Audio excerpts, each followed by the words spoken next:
Jedi Survivor? Yeah, just get the subscription, dude. Just get a subscription and play it. That will be my plan, but it's gonna be time. Kinda doubt they're gonna optimize it even better, though. I guess we'll just wait for a couple of generations, you know, CPUs and GPUs until it runs well. And then we play. Fucking Red Alert 2 for $10. What? Bruh. The Renegade for $10. Brother. I guess need to get the whole... I need to get the whole bundle. That will be probably better. A Boy Beastie might be a... Yeah, fucking Jedi Fallen Order like costs less than Red Alert 2, man. Alice Madness returns. First game still nowhere to be found. Like, come on, man. Can we get that? Can we get that? First one is the shit. That'll be some Boomerton material. The fun part is like it's not even abandonware though, I think. Like it's not, you know, something that is already like free to grab. It is actually still somewhere in the limbo. Hey Window, hello. How we doing? Get the else effect there, I see. The Death Spank. Sounds good, eh? The new and upcoming. Yeah, they don't really have that much. One hidden. Who? Yeah, whatever. Probably new aspect or some shit.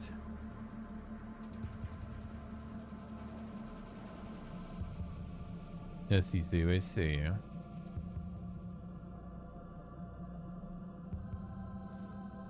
Are ridiculous prices, man.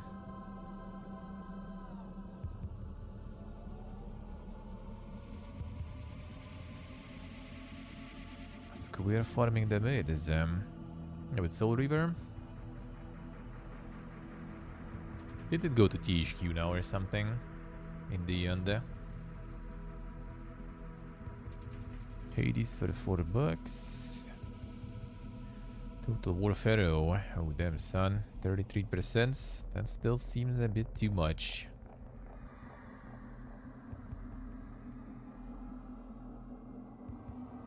Let's see, window I say, yeah. It's available in Square Store. Holy shit, alright.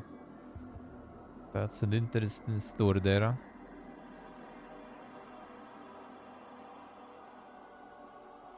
Didn't even expect that one to exist. Yeah, Mass Effect actually pretty good price. That is true. That means regional price here, obviously, too. Actually, I think Electronic Arts doesn't really have regional price anymore, so... I guess that might be the global then. Puppet Master the game, free to play. Online multiplayer game. Series 30-year legacy. Damn son.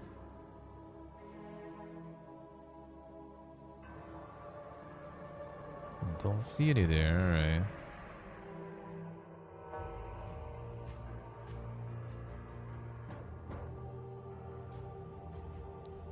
Free to play and online, with actually good reviews too.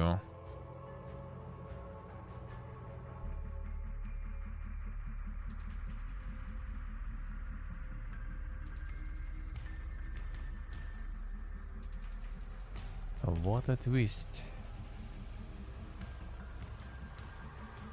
Yes, it's the USA. Oh, they found some DLCs there and everything, alright. Farming on the DLCs,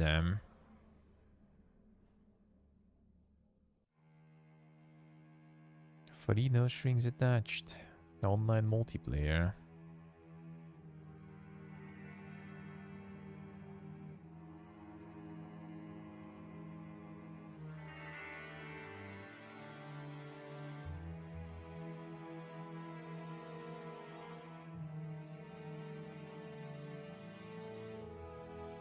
Actually, serious review. Damn, can you imagine? Activate portable, do it. Why not? Yeah, very positive on this one. Yeah, I mean, free to play. Hard to complain about that. Usually. Yeah, the Giga Deck Builder, man. You guys got actually the full weeb farm on this one. It looks like very successfully too. Done. Learn a few things. There it is. All you need to do is make it weeb. There it is. I mean, yeah, supposedly good too. Supposedly good too. And yeah, all you need is weeb stuff with partial nudity. Oh yeah, I think this still, right? You go this one. Oh yeah. And you capitalize on both weeb and partial nudity and get a little more from them too. Build the weeb some more. There it is, man. Told you. That's how they farm in. New items and everything too. Insane.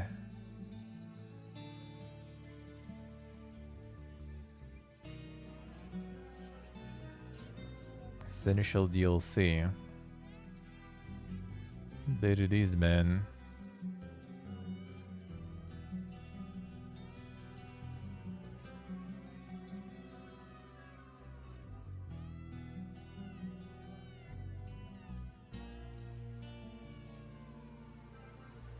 Could have been much more interesting theme than lol boobs, eh? That's how you farm clowns, man. That's how you farm clowns.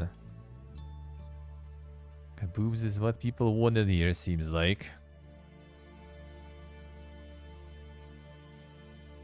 But yeah, apparently pretty good too. And some story and everything. In the Sena Deku building, eh?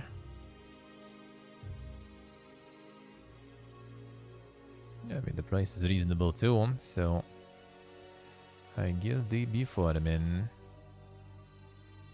Kristen Crab Souls? Nah, not really. I mean, I played the demo, it was alright, just kind of like, I don't know. Not really, not really.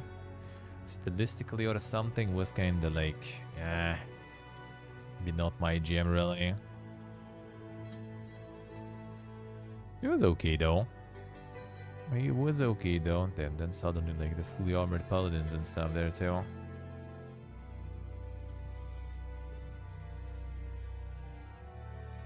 So yeah, not exactly the Crab Souls Kadesura.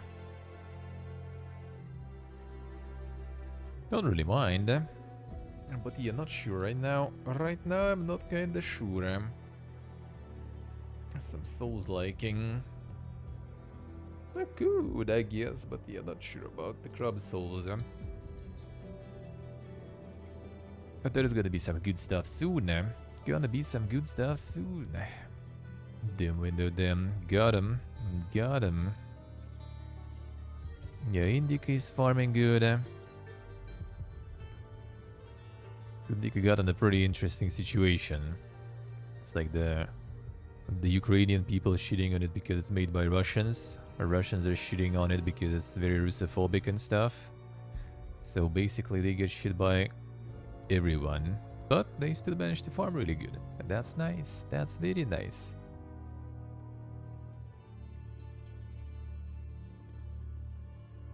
Shitting on the guys because they were born there. Even though they already like... Don't remember where the studio was located, but like the publisher even is like Polish. Like, dude. They already not there long ago.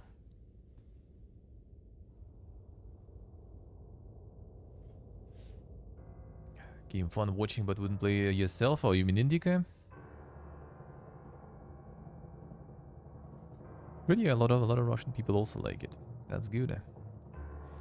That's good. Not everyone is brain dead yet. Back home, feels good. Oh, the Crab Souls game, I see. It was alrighty. Like the demo was okay, but I don't know. That's just kind of like not the kind of Souls like I would probably want right now. The Fever Dream unique, yeah. Maybe we'll do at some point. Apparently it's also not really long anyway, right? So, we'll see, baby, just for the respect for the art and for the devs pulling that off and everything. The Higgs Guardian. Did we see this last time? No, I guess not. Probably an upcoming it was, I guess. See portable, let's see. Yeah, kind of like with Souls-likes, I'm kind of picky, I guess, in that sense. Like the one I played that had like, you know, use like kind of switching different like personalities that you became. Like one of those characters, right? I forgot the name of that one. That like it's not too bad, but like it's not that good. Eh? It's like that. Like I feel like Souls likes and everything get in a situation when it's like it either needs to be like really good in terms of gameplay. Well, unless maybe you're like super hungry for those. I'm kind of not really because I still haven't played like obviously like the main stuff, right? I haven't played Sekiro. I haven't played Elden Ring. I haven't played Nioh 2, for example. That is also kind of on the list. So there is like plenty of, you know, good stuff to play. If I really want to.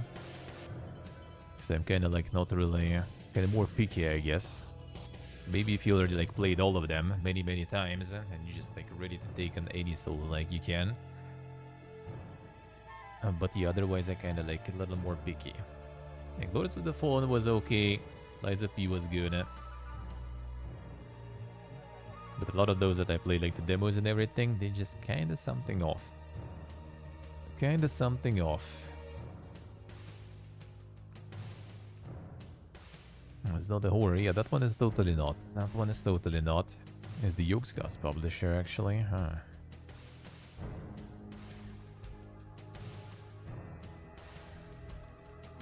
And this one doing good too, eh?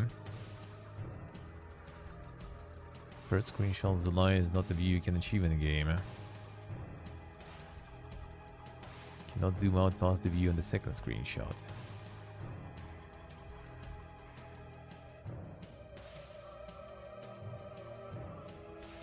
Well, I mean, I guess. Is that like that bad? I don't know.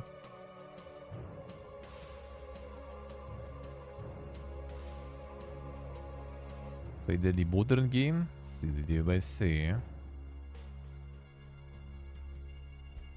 Why not? Why not? Can always just watch them too nowadays, huh? I bought a GP24. Them actually sports with the decent reviews. How is that possible? That's a rare one.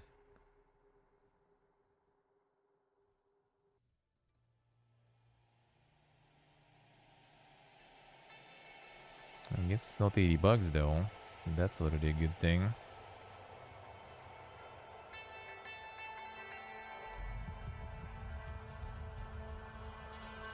Not a big difference between this and last year's game. Okay, so they also kind of started farming, I guess, still.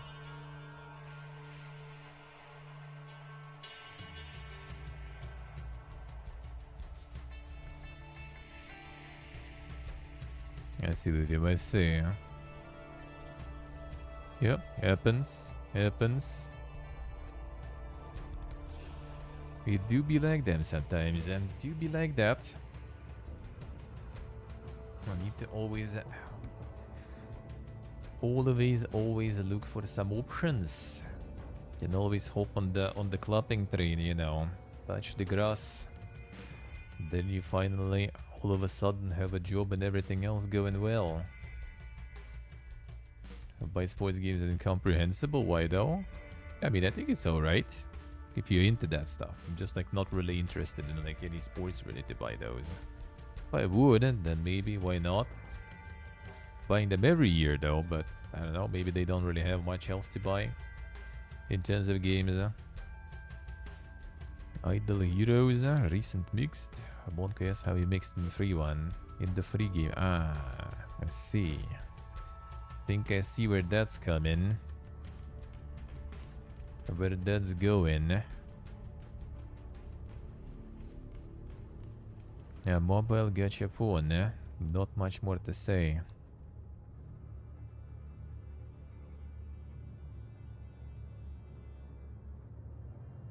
Really boring and bad. Blend and ugly graphics.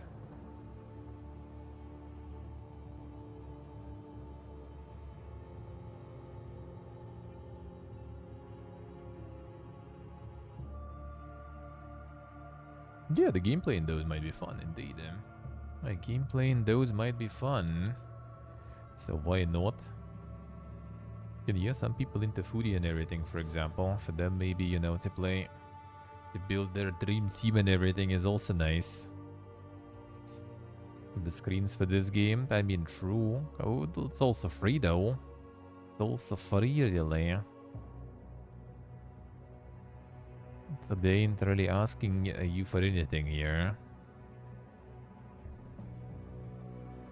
But, yeah, has some gacha stuff going and everything, so I guess that's the main problem there. When people start complaining about the free game, you know something's wrong, as we saw last time. So actually doing some good rounds and reviews there. Okay, but open. Had this one actually pumping. Yeah, I saw this one last time. The prologue actually be going.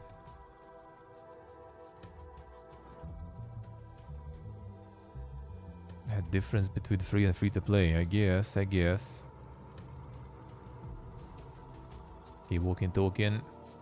Hello. Free and free to play, actually true.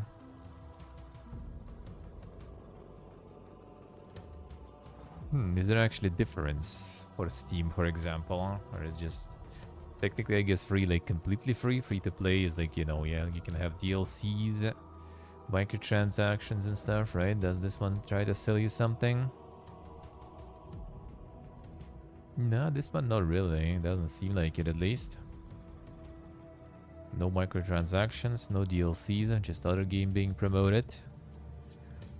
And it's still free to play instead of free. So I guess maybe you just pick it up, what you want it to be. This one has DLCs at least, it sells us, so kind of makes sense. It's not a cozy simulator, whatever thingy. Farming, crafting, all that stuff. At the Plum Grove. Let's see, alright. Another one. Yeah, these just a blur for me now. I just already don't really like notice the differences in everything anymore. So many of these I just kind of like see them as one at this point. A nice walking talking, nice. Sounds good, huh? The breakfast feels good, man. Yeah, the art style is nice. This art style is nice, at least. That was the action RPG thingy. The RPG, rather. Oh, it's the survivor like, alright. Roguelike survivor game, free to play also. Damn, son. Like, why you even need to buy anything when there's like so much dang stuff free already, huh? Vampire Survivors likes. And just promoting some other games through this. Major content Blood Monster. Damn, son. Ah, game was fun until I found out it's a demo. There it is.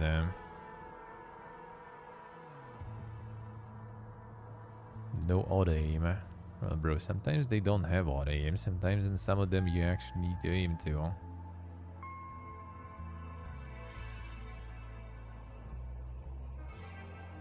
Nice AG, nice. Sounds good, huh? Nordic Ashes Survivors Ragnarok, another one. That was like intensifying the Survivors like again. Oh, this one out of early access, I guess, right? Yeah, it seems like it. Okay. I'll see. This one actually got like a lot of reviews and all. Go in ham.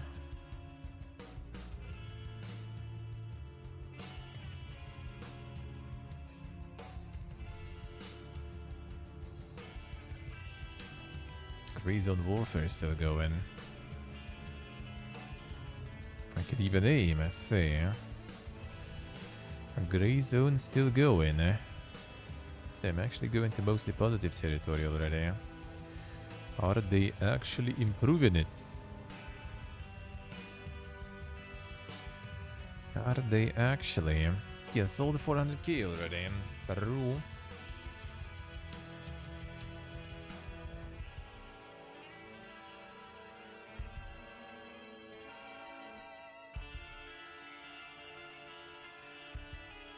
South African impossible to play with the ping in the PvP environment.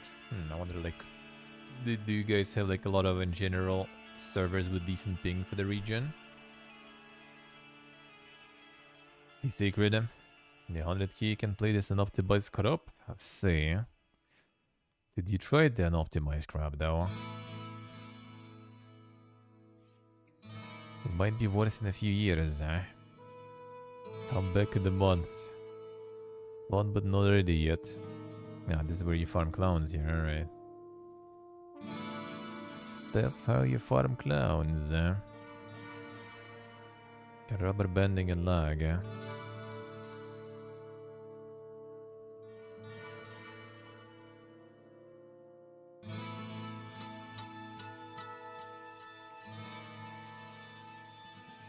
I see, I see.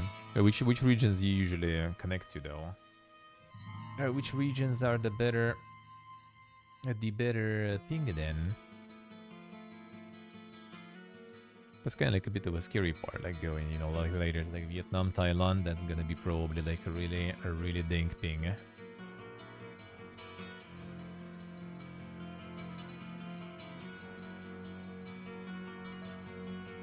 No reason to extract. So what you do then? Just like go in, just like PvP with basic shit and like die and whatever.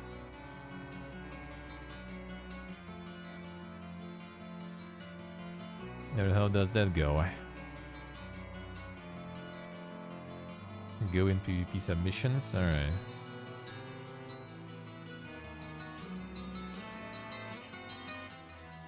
Tail divers, yep. We'll get there. Still popular. Oh, you can buy it in this region already, so they will do it here now. They remove it here. Yeah. They be farming. Yeah, here it's not available anymore already. It's gone. It's gone.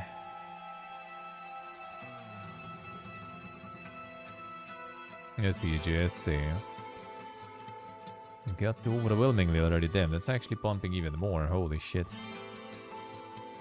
It was like 30% of like 120 or 80k or something. Now it's already 19% of 193,000 positive.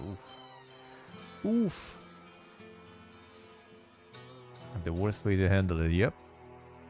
Idiots. It was like 20% this morning, I see. That's the fun part also. It's like it's the numbers are growing of the reviews overall, right? But the percentage of good ones is going even less and less still. So it's like all the negative stuff rolling in. Like no one even trying to protect that shit. I mean, I don't know who would though. I mean, I saw like some like the usual people who are like, you know, like are ready to go kill for their favorite plastic box manufacturer. They sometimes can be like, that's what you get. You know, game belongs to PlayStation. Should play on console. There are some of those people, I guess. Other than that, not sure who would even. I ruined that success somehow. Did they get like the fifth most profitable game for PlayStation? Shooting yourself in the foot. That was like shot with like this basically, you know, like with the fucking like rocket launcher or something.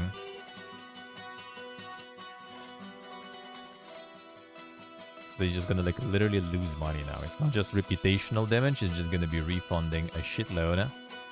And refunding, like every refund is basically like extra money. Like it's not just, you know, like not getting money, it's actually like losing money technically, because all the fees and everything applied through all the transactions, you know, like they're still losing on every refund pretty much.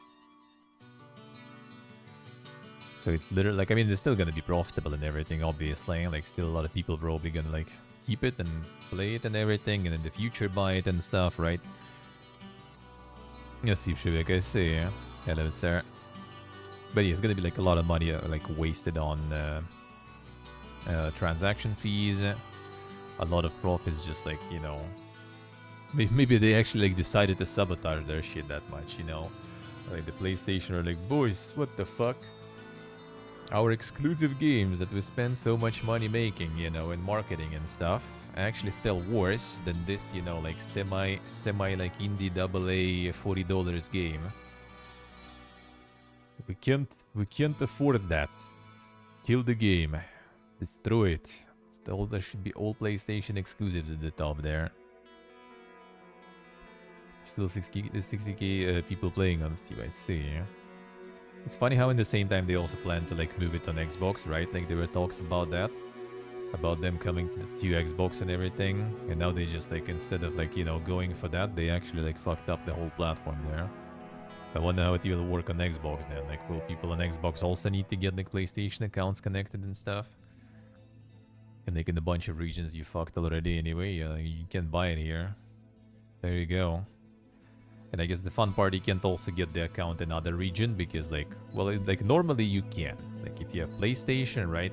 Like my friend, for example, nowadays uses like different region account pretty much. He doesn't give a shit and it all works fine. But here I guess it's like instantly gonna be like detected because you have Steam region, which is one region, right? And then you have also the Helldivers region, which is another region, like the PlayStation Network region.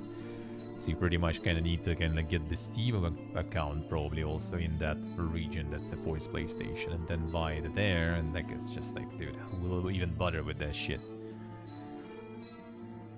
Dumb. Very dumb. Deserved getting shit on. Oh, you had Karakul, I see. Feels bad, man. Yeah, good thing we didn't get it. We kind of were considering. But since they didn't have any regional price, we were like, nah, it's expensive. Let's wait until there's some like decent sales or something. No rush. And that was a good decision.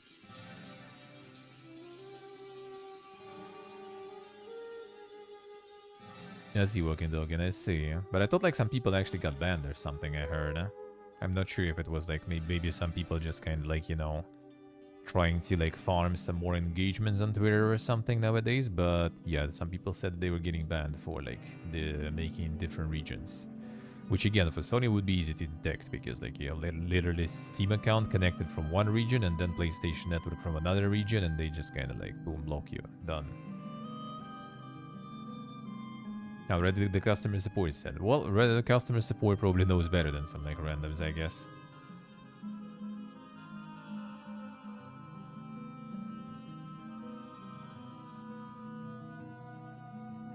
Sony owns the IPM. They can't really do anything about it. They can like not work it with them on the next IPs or something, on the next games. But yeah, this one is just kind of like, this is the one where you need like some like big comebacks and everything. That's probably like even worse Fiesta than like Tarkov. Like Tarkov still kind of had some like some dick riders like kind of going for it anyway. And even then they still managed to kind of like, you know, at least like go back a little bit on what they did. Not fully, but you know, still somewhat kind of changed the narrative. And these guys just kind of like going forward and no breaks, you know.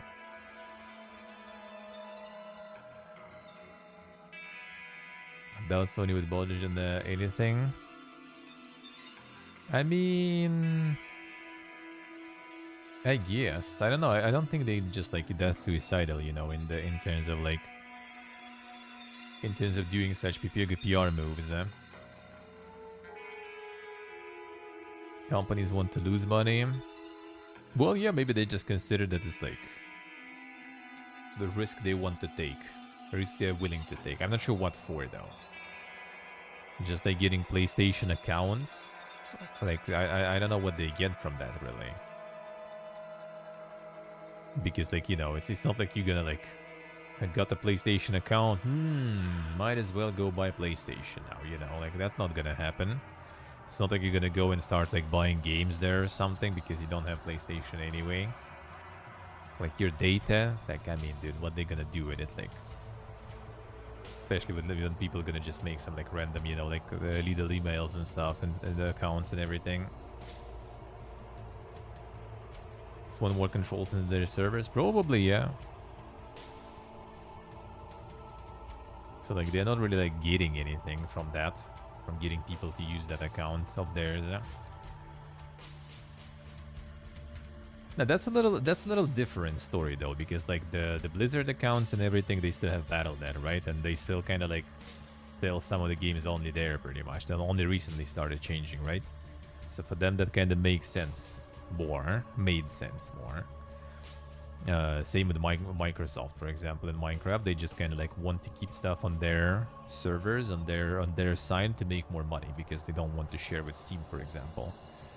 But with PSN, like it's not that they sell something to PC users, right? It's not like they can do anything for PC users, and it's not like they make PC users buy PlayStation just because they have an account anyway.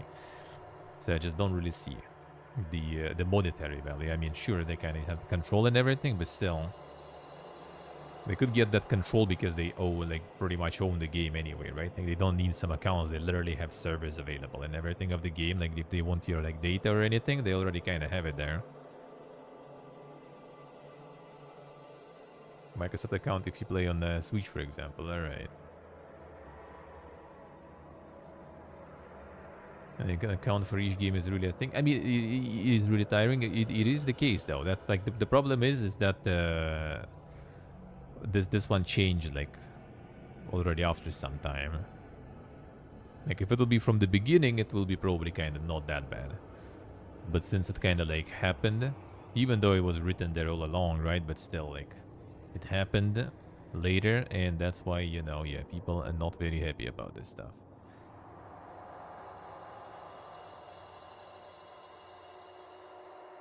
Sony can ban people better, right?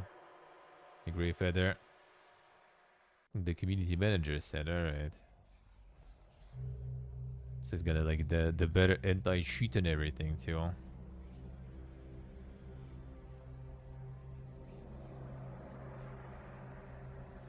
Another account to keep track. That happens like all the time though. Fucking like Paradox like dumps the accounts and stuff on you. It's just like it's crazy. Everyone and everything. So he wants more people on their marketplace. As I said, like they're not getting anything out of that.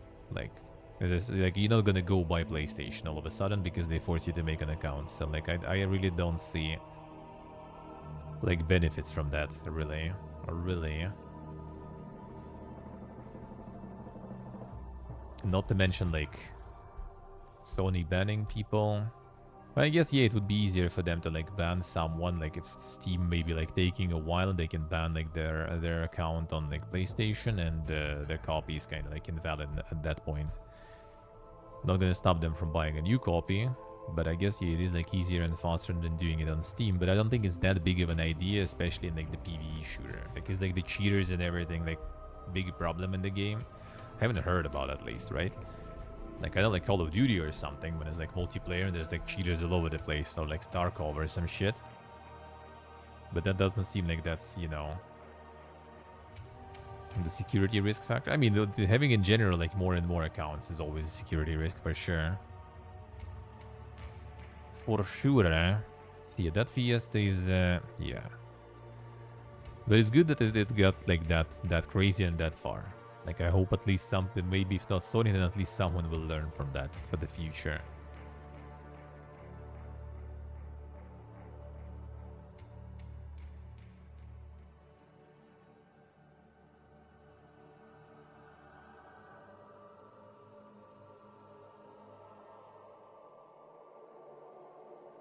Don't care probably about cheating as much as you aren't socially acceptable. That kind of can be, yeah, but banning like, you know, toxic people and everything, that could be just, you know, removing brand risks pretty much from the game.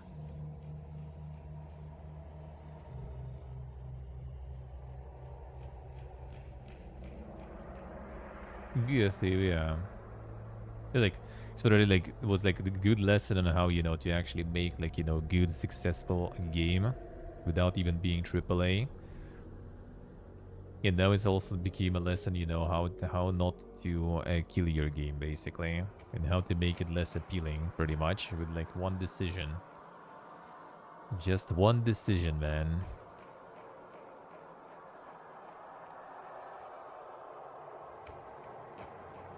I still do think it kind of shouldn't really be a problem for them to like ban people on their servers anyway, even with Steam.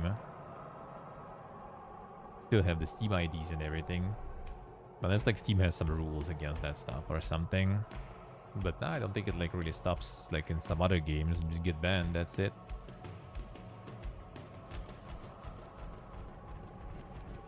Yes, Dave. Yeah, that's a huge part of that too. Like they sold it, people bought it, and now it's like not available anymore. That's weird. It really is some form of sabotage. That would be like way too probably like tinfoil, but I mean, as I said, that wouldn't be like surprised. Because that stuff made more than some like exclusives and everything. Maybe they just like afraid that, you know, like some like investors or something later will be like, oh well, you know, maybe we should do like more multi-platform. Maybe we should kind of stop doing those expensive exclusives and like, you know, just like stick to games like that.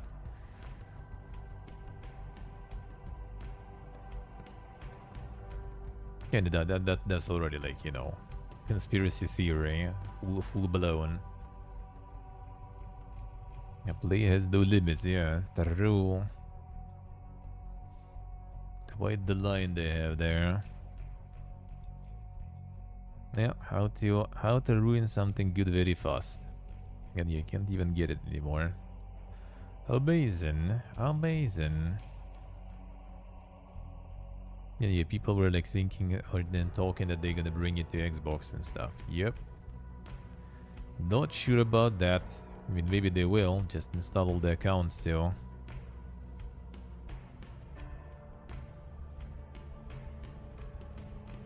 Karuka Loco. And the more frog-likes. Damn, son. You collect frogs. Yeah, I can't. I can't. Not in my region. Not in my region.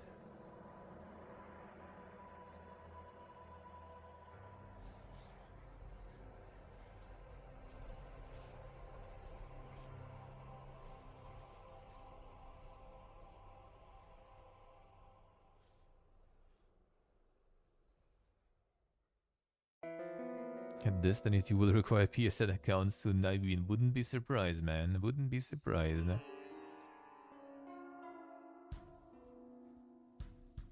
Available in Georgia, yeah. Most of the countries in the region were basically attached to like the Russian PSN. And Russian PSN is now, I think, kind of dead, yeah, for known reasons. So basically, everyone is just making other regions. Like my friend is basically Turkish now at this point with his PlayStation. So yeah, that's just how it goes, huh?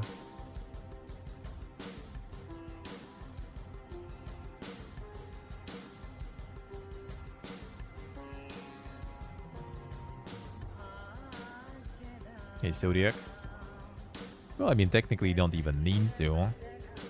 But as I said, with Steam, that's kind of trickier. Because they can literally just see like which region your Steam is, and then which region your PSN is, and then, you know, be kind of like, well, shit, bro, you banned. What is this? Normally for PSN account, they don't really give a shit. Like, pretty much like all of Russia now is like Turkish or something, pretty much. If you look at their PSNs, everyone who has PlayStation, everyone has the Turkish account. Because the prices are lower and, you know, because it actually has no limitations. Yeah, lower price is already kind of debatable though, but still.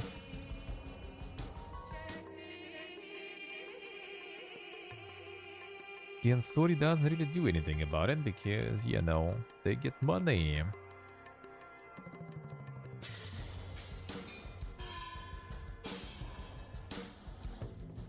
Let's see, so I guess say, the credit card region, alright. Well, I mean, a lot of like the services like that, they started kind of doing it. Like they, because most of the time, all those like subscriptions and stuff, people were getting with like, what's the name? The cards and the codes, right? That you buy. You get like the time card, whatever thingy, and like the gift cards, and you just kind of like increase your account balance that way and buy whatever you want. So they kind of turned that off mostly. But yeah, in some places people just make the cards and stuff. Like in Turkey, it's actually, I think, kind of easy. So that's why a lot of people started making their accounts and everything there.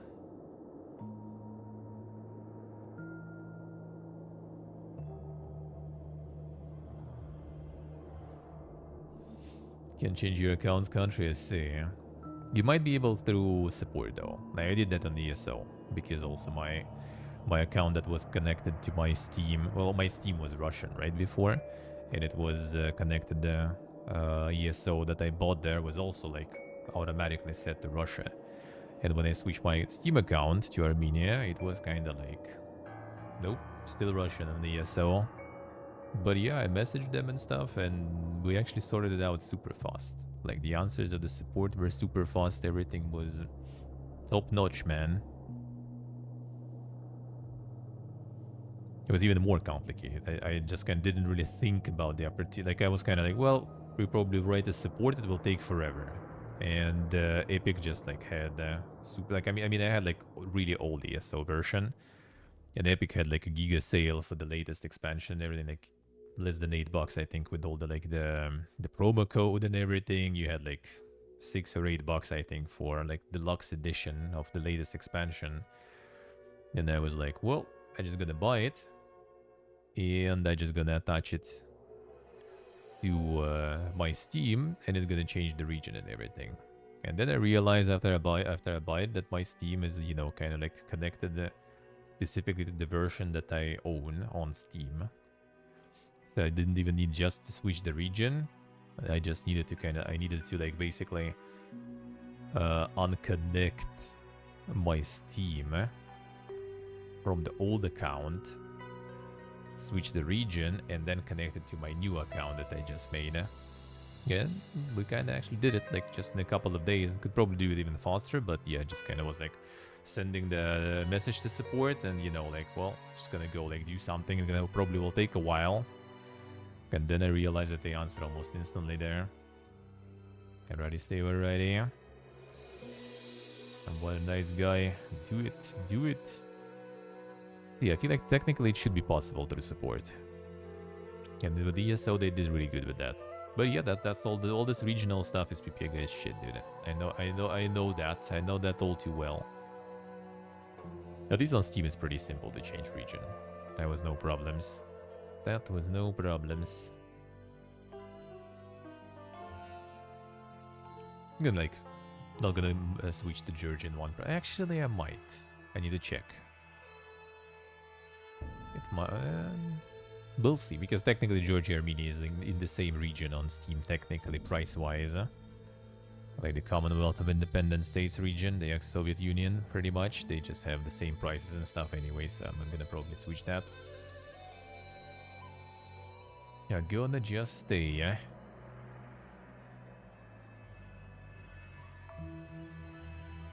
The Goofy Action RPG, that's one way to call it. With more post. Puzzle platformer philosophical. Another one. Got the demo. The relaxing gardening. That sounds good, eh? That does sound good, eh?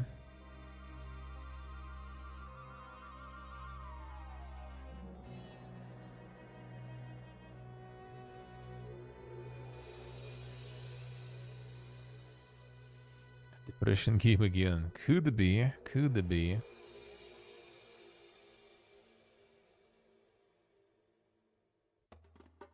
Yeah, I wonder how successful that is nowadays also. I feel like there's plenty depression already for people overall. Like there was one like the World War II themed, really nice, but like also another sad game. That one actually didn't really even excel that well. Like everyone praised it, reviews were great, but it didn't even excel that crazy good just because, you know, people were already probably tired of that.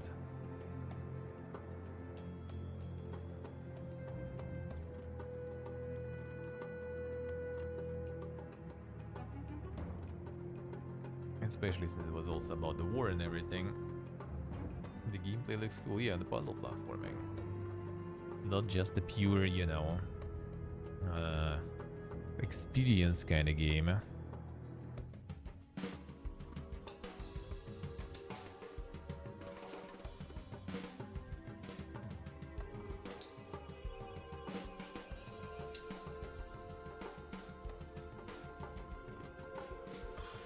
With the actual platforming. In the puzzle platforming even.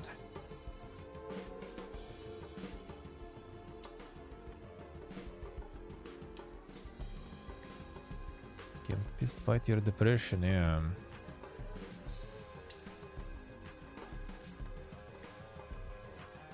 Think similar to Hollow Knight.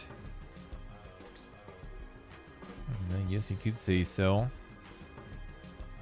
Yes, you could say so somewhat. Abyss Online, the MMO. The old world loves, The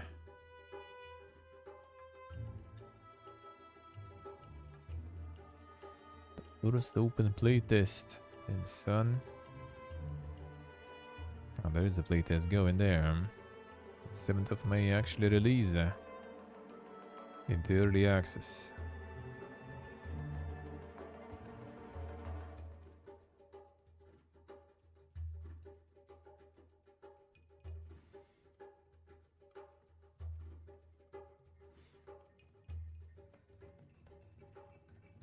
The Giga cursor though.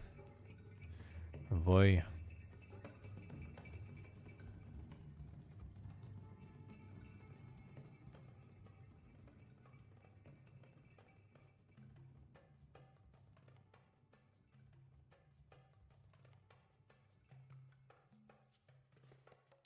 Pick up the stone, pick up the stick. Got all the gameplay there. The Just Drive Haze video incoming, probably, yeah.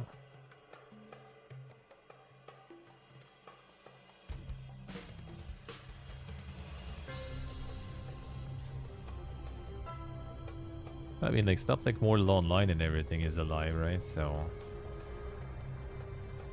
Can be, yeah. Everything is possible.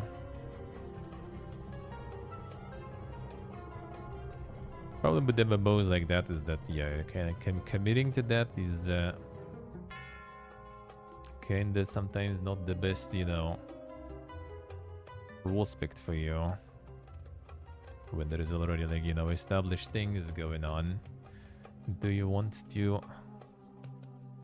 invest your time into something like that that might kind of die somewhat fast? But again, yeah, Mortal Online still alive. They be trying actively to kind of like kill it though. I think they got like some subscription or something going now.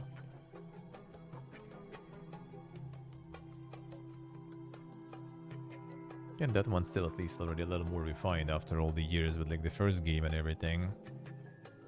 First game actually on like the playtest was pretty much like that, to be honest. I played one of the like the closed beta tests for Mortal Online before for the first one. That was quite an experience, man. That was running like trash. That was in general looking like Giga Jank and stuff. But it survived. It survived.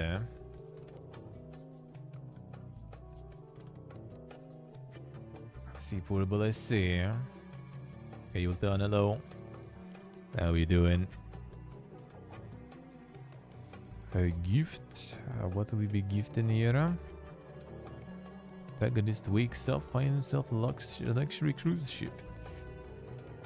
He revolves around the story of his attempts to escape from the sinking ship and a group of passengers he feels nostalgic about.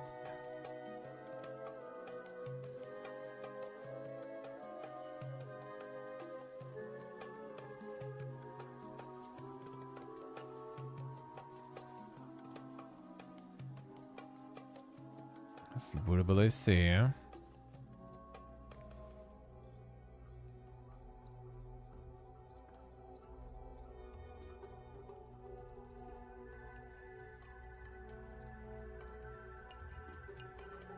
Well, the main stuff here, MMO is kind of a commitment in a way. It depends on the MMO though. Like some are a little easier. Some are a little harder. In some games you can just, you know, go in and just have some fun and play. And then just ditch after a couple of months and you still had fun. Worth. That was like New World for me, for example. It's technically ESO for me still. Some games you kind of need to invest more time in. And just to kind of get to the part, you know, when the game starts and everything. And then that's already a more commitment. And you kind of want to commit to something that will actually kind of last some time and get more updates and everything. And not to mention that, you know, there is already a lot of stuff on the market, so... That's why it's tricky with MMOs, and that's what's gonna happen probably to live service games and everything. There's gonna be just, you know, a lot of competition already, isn't a lot of competition for the players' time and money. And not everyone will be ready to commit to some like new live service stuff when they already have some other ones going that already lost a while.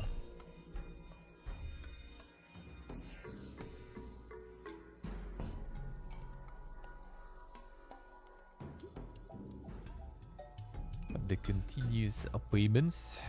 Well, there's plenty of MMOs that you don't really need to pay continuously. You might need expansions though, like with the ESO, like with the New World, for example, too. You do need to pay every once in a while. Well, don't need to, but like, well, in case of a New World, you kind of really want to. In case of ESO, probably kind of too. See what I say. Yeah, I kind of don't. I wouldn't really mind. Yeah, just like for the time I'm playing and enjoying, I wouldn't mind. That I already kind of figured for myself a while ago. Like I'd rather just yeah, like instead of like all the free-to-play shit. The problem is like something like World of Warcraft already mixes it. So you pay subscription, but you still get also milked with all the other stuff. Done put on hold then, flush completely. I haven't played in a while actually. I'm not sure. Are you still playing it, Imota? I think it might be kind of flushed, maybe. Not sure, because I can also see that, you know, it's kind of like going down somewhat.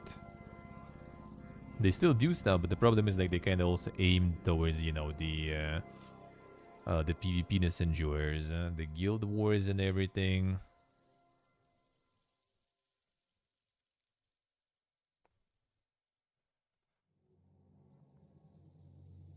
No, they don't have like the actual like, gameplay affecting things, I think. Except like they have the early access for the expansions now, right? If you get like some Giga editions and everything. With some skips and stuff, but that's I guess whatever. And well, I mean, if you want, you can buy some tokens and get yourself a bunch of in-game gold with dollars. That you can.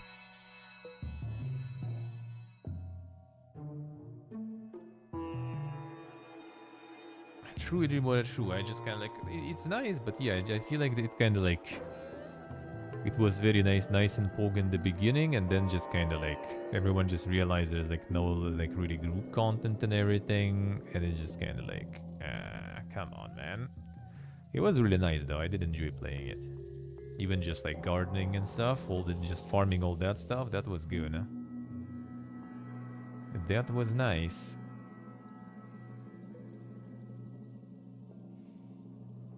Like I wouldn't mind like something like that. And Raven Dawn itself actually was nice. But yeah, like kind of something like with more focus on like the group content, like a little more like PvE fun, you know. It kind of did a lot of things right though. Did get a lot of things kind of cool and right. I give them that. They did a good one. But yeah, they also kind of focused a lot on the hardcore crowd, the PvP crowd and everything. And that was a little PPG, I feel. Because in the end, still most of the people, like, you know, you kind of hear the vocal part, right? All the like the PvP guild wars enjoyers and everything. But in fact, you know, most of your actual like player base, usually just the casual PvE players. They just want to be able to play and do some group content with people instead of like going for some insane sieges that will be just like few percents of your audience doing, really.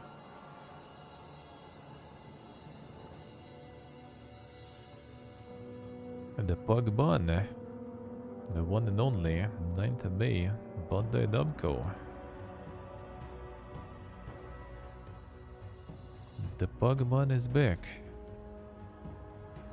64 player battle royale. Oh shit, Pokemon battle royale. See how it is, huh?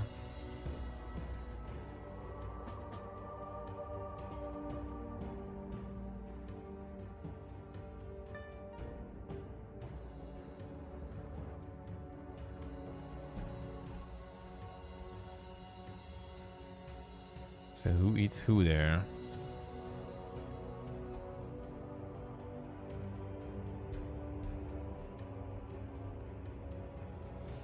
Yeah, Tetris was successful. There was like somewhat more stuff also, right, with Battle Royale.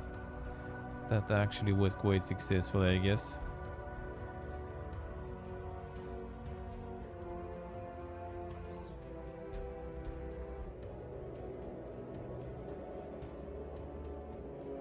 Yeah, the future of Pokemon. Let's see. Yeah, Zero Battle Royale, yeah.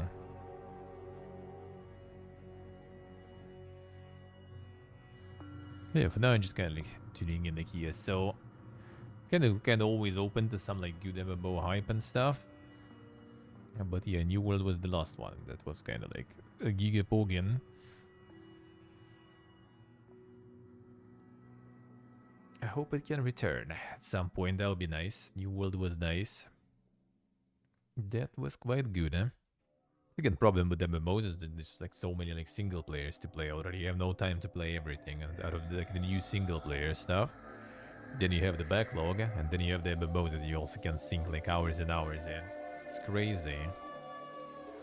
Some random gacha game. Well, Zelda Zone Zero gonna be out soon, I think. Soon-ish. So some streamers already like streaming that stuff, so I guess they're preparing something. So we'll see. I'm sure I'm gonna sell my soul, but I might play for some time, but not sure though. I still kind of didn't really even get what the game is about. That kind of felt like, I don't know. I'm not sure if it's that good, for me, personally.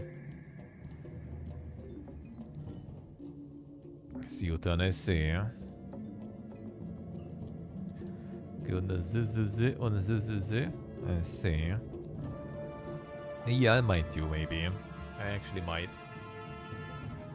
Yeah, Genshin and Star Rail, they kind of did appeal with something at least. Doesn't seem like it yet. Something's off. Something's off. So not sure, not so sure. Maybe I will in the beginning and then just kind of ditch, we'll see. There's just like way too much stuff to play, dude. Way too much stuff.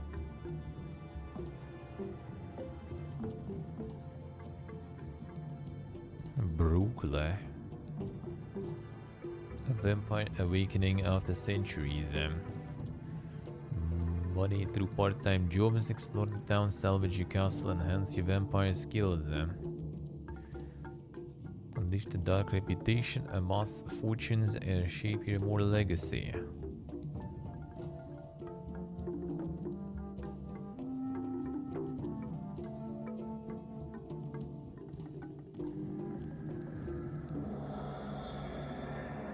the next core punk. Oh yeah, core punk I was actually like looking into. I was kinda checking that. But yeah, not sure. I'm not sure if it'll be that easy to join that really. Also kinda not a huge fan of like, you know, hyping yourself up too early on things. And you play a bunch of that and then you just can just to realize that you have still like years and years until it's gonna be out. That's the pain, man.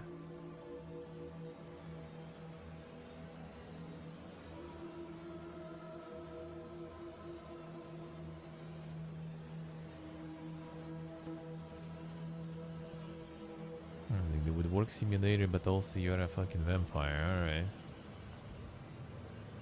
Has a demo. A real whiplash going from trailer to game, yep. Sorte.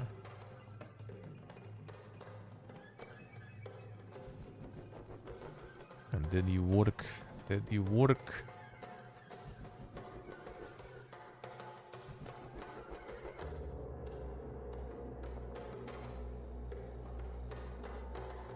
A Bridge curse. Alright, some horror. Or not exactly my jam.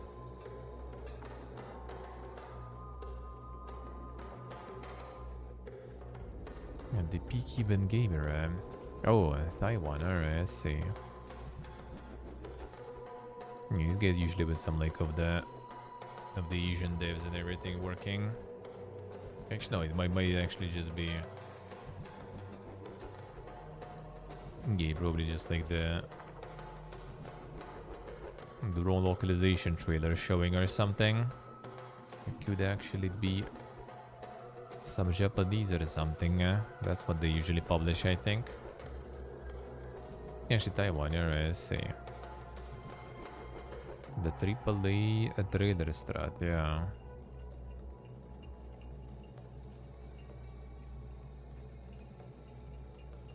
I'm gonna get all trailers to different regions, but yeah, somehow I guess they decided also that the Georgian language is too similar to that.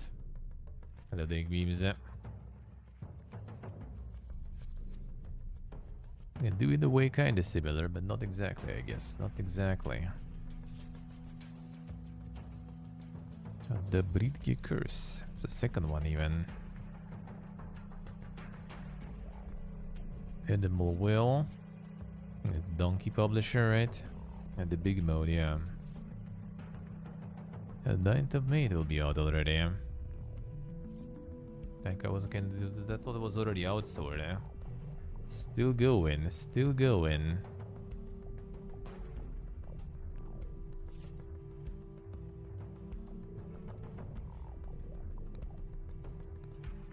And we'll see what this will be all about. Not kinda exactly my cup of tea, but seems kinda might be nice. It might actually be nice.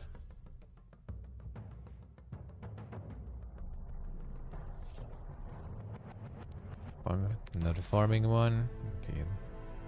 That we can skip even probably. 100k wishlist.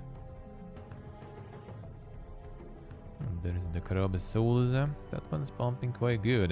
93%. Insane.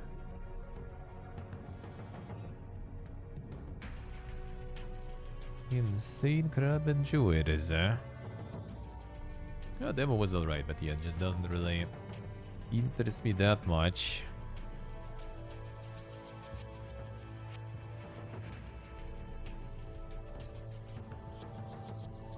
Damn, some unhinged dudes there, I see. At the Giga unhinged there. Oh, another one here, right? Propaganda in my games, brother. I'm gonna be molding about the crab game. And what a time to be alive. And what a time to be alive. Donkey's game with a 100k wishlist. Can't expect that will be kind of even more, but I guess it's also like not really some sort of like super AAA looking stuff for everyone. So I guess. Yeah, people be loving this one, eh? Before the crab meta come in. Cats, frogs, what else? I'm gonna get some crabs. Looks like not even that many unhinged ones, and that's good. That is really good.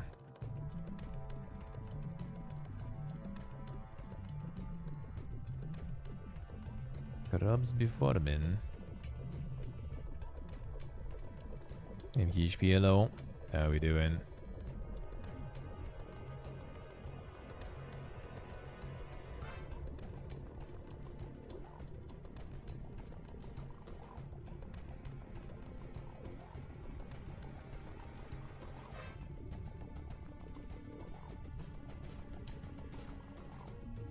Crabs be farming hard actually. Holy shit, alright. Very good, eh? Even like removed from this one some PPGs there because they just got like downvoted into oblivion for their stuff. Nice. PPGs should get visibility, shouldn't get any visibility there. Rusty's retirement, that one also bombed really hard. They get like 100k sales I think or something already. Nice concept though. Saw this one last time. Pumping quite well.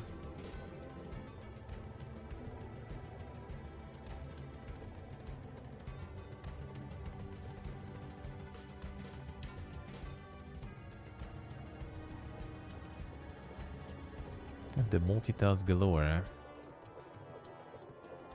Gonna get more like this. Till down you have a niche there.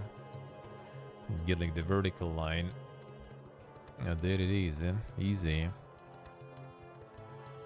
As long as there is still some screen on the desktop, all good, eh? Doing good in KHP, doing good, eh? Think you're better, good thing you're better. This guy's still farming the Epic online services fiasco. I guess they're kind of recovering though. Almost mostly positive there. So in the bottom bar, yeah, I'm not sure. Maybe you can adjust it sorta though. No, says the bottom of the screen, so I guess you can't really.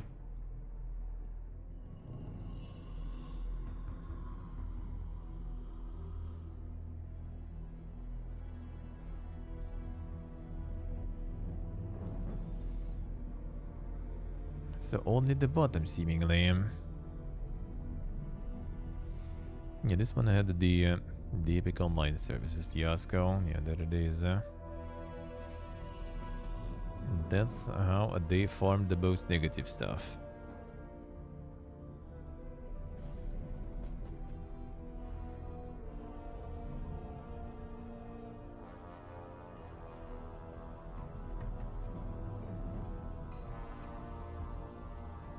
Even have to sign up or something. I think there was like some error with that initially, like it wasn't working. So people suddenly realized that there is that and started molding. But yeah, it's just like the plugin for the engine pretty much that provides like cross-platform stuff and everything. And it also exists in many other games. It's just like no one really saw it before, I guess. And here it kind of got borked, seems like. Somehow they fucked it up. So everyone just realized because yeah, they got the errors about like the Epic Online services, and they're like the shit got unleashed.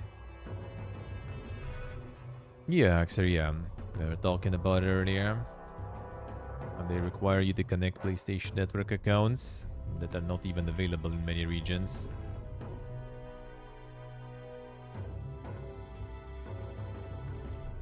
So now you can't even play it technically from some regions. You can't buy it anymore from some regions.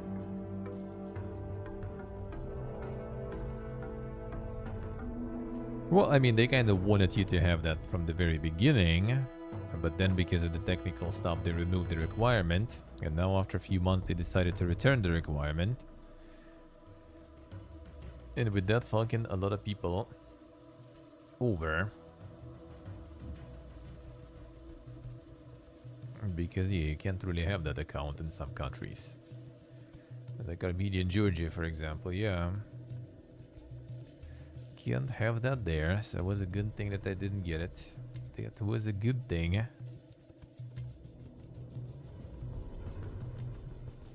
The automation adventure, this one too. This one actually pumping there.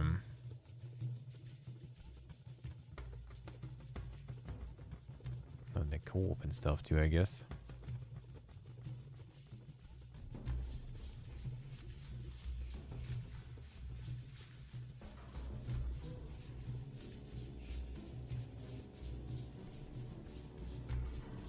It's kind of like some Pikmin stuff going on too. Interesting.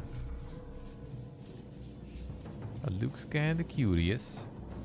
The Sandland. This one ended up farming too, huh?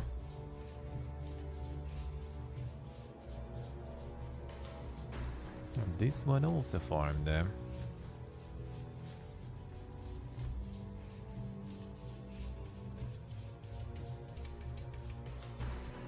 Keep his bid. Don't scheme.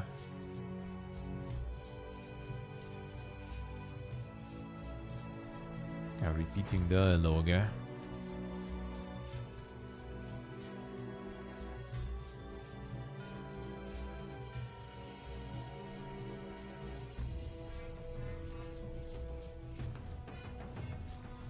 Goddamn jury feels bad, man.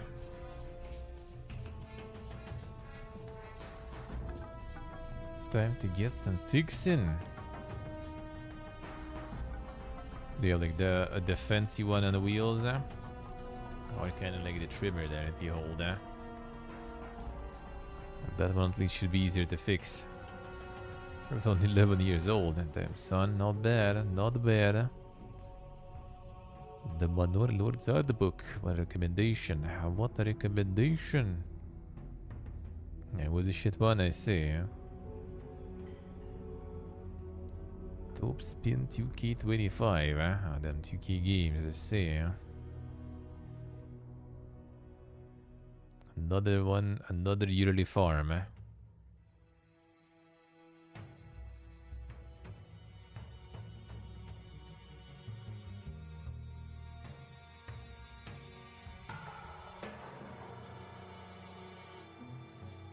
The manual ones, when you push, it spins the blades. I mean, it depends on like what kind of grass and everything you have there. Then the Grand Slam edition for $120. Premium Center Court 1 pass, $10. All access pass, $40. Damn. And some currency also to buy on top of that. Oof. Do you like tennis as much as they do? Always online single player with the Nuvo. Let's see.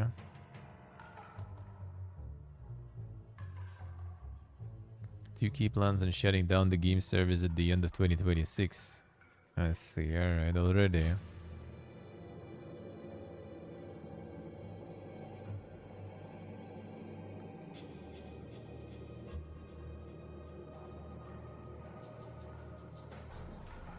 £29 a season, I will be 6 in total.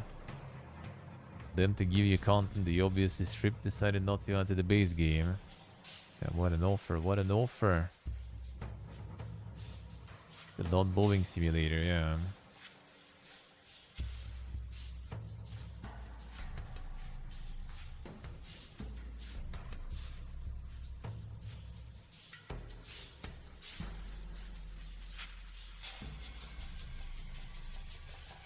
A classic EA cash grab, except it's not EA, but I guess.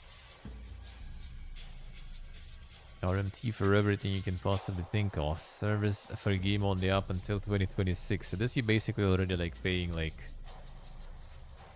There's probably no regional price though. Yeah, 60 bucks you pay to play the game for 2 years. It's kind of like subscription for 2 years now. Well, except you still need to buy access though for all the content that will be out in those 2 years until the servers are shut down. Yeah, what a beautiful investment, man. What a beautiful investment. That is the pools. Saw it before. The Octopath Traveler 2 all of a sudden then. Out of all the recommendations. Actually farming overall though. Another bay at them.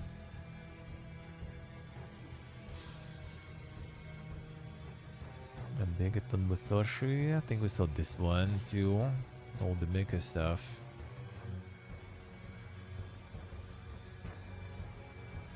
A Dokapon Kingdom.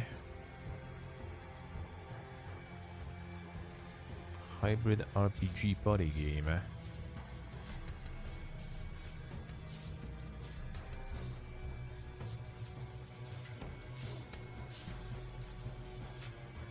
Thanks. Try can use magic and RPG battles. Insane.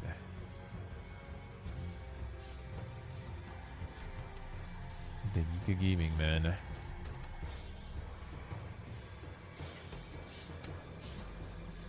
It's gonna make the party game like that.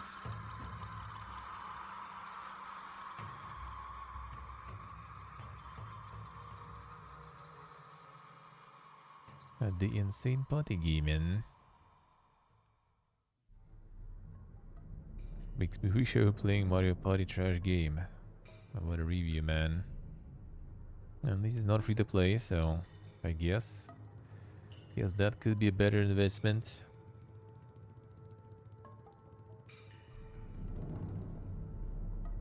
Did the barest minimum for a 15-year-old game, and they still expect you to pay a truly insane $50 for PlayStation 2 game. Ah, I see. Really? 50% was 22. It could be a regional price though. If this is 50 bucks, then yeah, that's quite something. Oh yeah, the Age of Dog Water. Still mixed. Saw this last week too. Also that Giga review. Like if you think I suck, I achieved in life more than you ever will.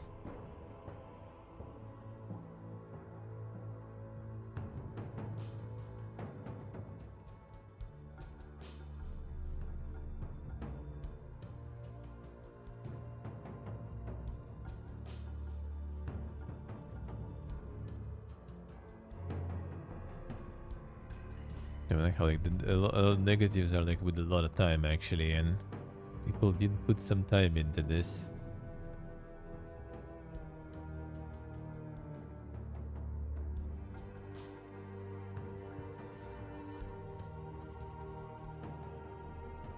Nothing to do after you complete all missions, no even in daily tasks.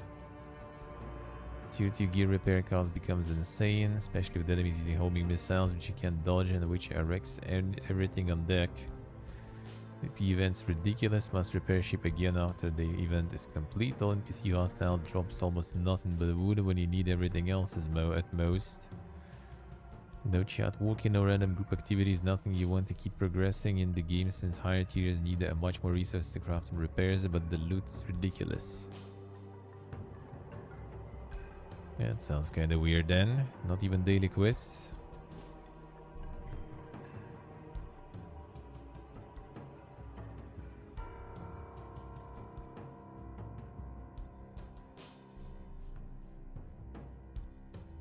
Yeah, the prologue didn't show anything.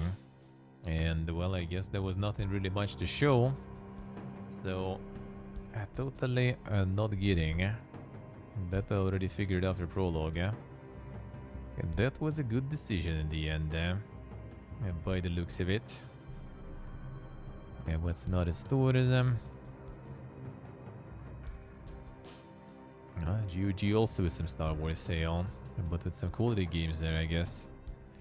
Songs of Conquest. They have 66% discount. That actually is maybe not a bad time to buy because the full release is already this month. Already in 2 weeks basically. Are we gonna be playing the last campaign? That's gonna be nice. Yep, 20th of May. 20th of May. Many game releases, yep. A lot of stuff to play, man. A lot of stuff to play. Oh, did the Star Wars sale? Like, boom. They even removed, like, the Heroes of Might and Magic even got pushed out of the top. That, like, never happens, man. Fucking Force Unleashed for $5, dude. Jedi Academy. I think I have, like, most of the stuff I want to play eventually on Steam already, though. So that's whatever, I guess. Some good shit though,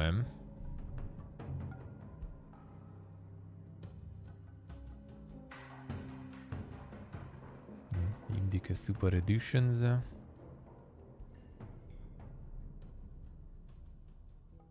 Upcoming. Stalker is upcoming. There it is. Frostpunk 2.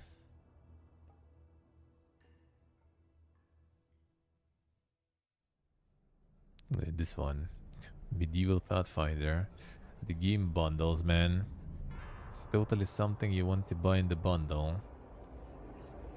Totally something that complements each other, you know. Total Annihilation for 60 cents. Boog.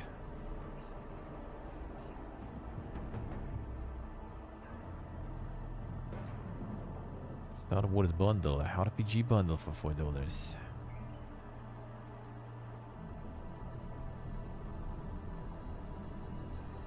Oh, very nice.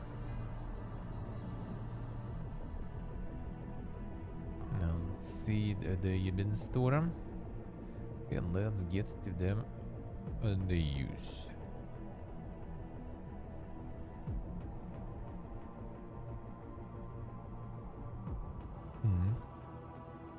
Star Wars sale here too. It's everywhere.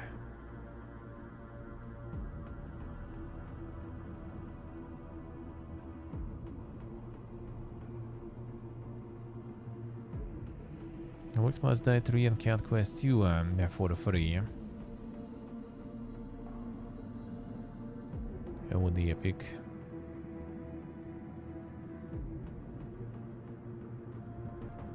Nothing else really to check here though. Smite 2 available in July. There it is. The top player rated Tropico 6. Bring the new Tropico band. That's what we need.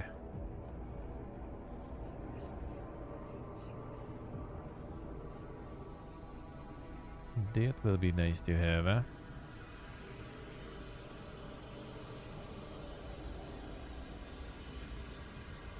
And access to first alpha. Yeah, the Homeworld 3 also gonna be out in just a bit. There is a bunch of stuff. Like, you know, throw some, you know, lions in there. My fish Narodna. To see what I'm gonna be actually playing out of this new stuff coming. Because there is also Red Delusion. That would also be nice to play. We'll see. That one I do be actually kind of looking forward to play.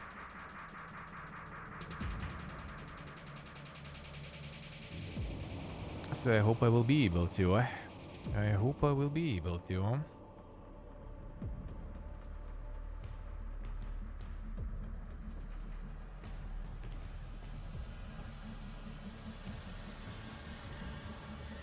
Yeah, version 1.0 release date, the 15th, 14th even. All right.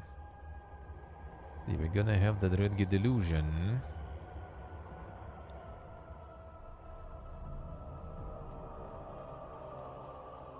This some dang shit.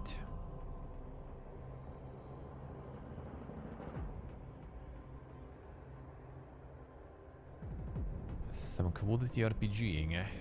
That might be even kind of like better than Lunacid, to be honest. A little more deep in terms of mechanics and stuff. And Lunacid I did play the shit out of, so I would be down.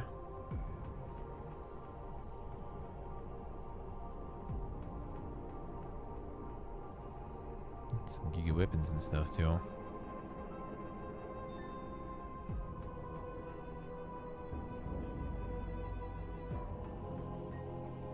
Hope sooner.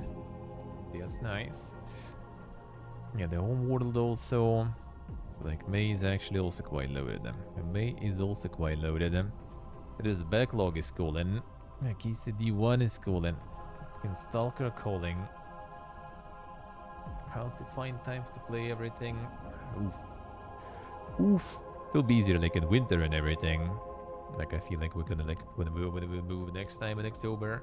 It's just kind of like, you know, settling down for like a month probably, you know, figuring things out, and then like November, end of November or something, I'm just kind of like, alright, I'm just gonna sit here and play fucking video games all day, every day, let's go. And then it's also gonna be, you know, the Boomerathon, and still gonna be so much stuff to play, insane. Biggest demand this year. That doesn't even seem like that much, like, kinda. Well, I mean, I wouldn't really call it like super indie, like Homeworld 3 and everything. I wouldn't really call it indie, to be honest.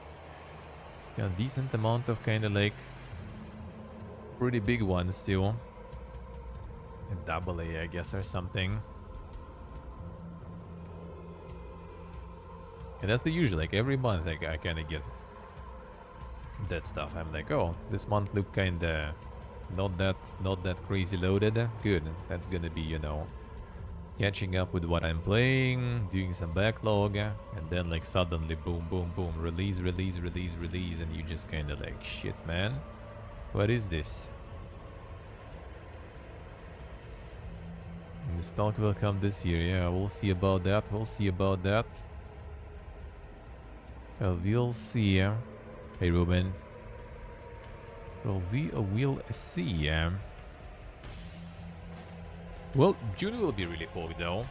And we're gonna have all the announcements and everything. So, yeah, prepare. June, I think I'm gonna go, regardless of the weather, I'm gonna go DJ mode, I guess, for all the announcements. We're gonna watch it all the good stuff. About Helldivers Fiesta, of course. I don't know who haven't heard about it really nowadays already. Like shit's all over the place. Alright, let's get them news. Oh yeah, of course. In fall you also get this.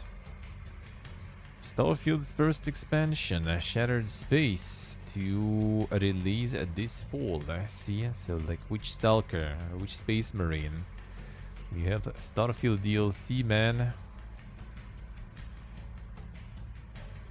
Starfield DLC is coming. Expanding ship customization, ship decorations, new ship building options, and more. Insane.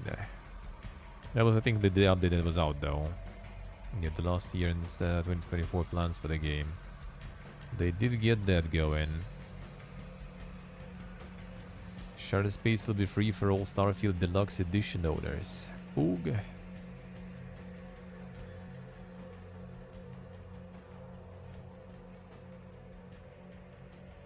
Well, the main poke is that they're gonna roll the modding tools with that DLC too.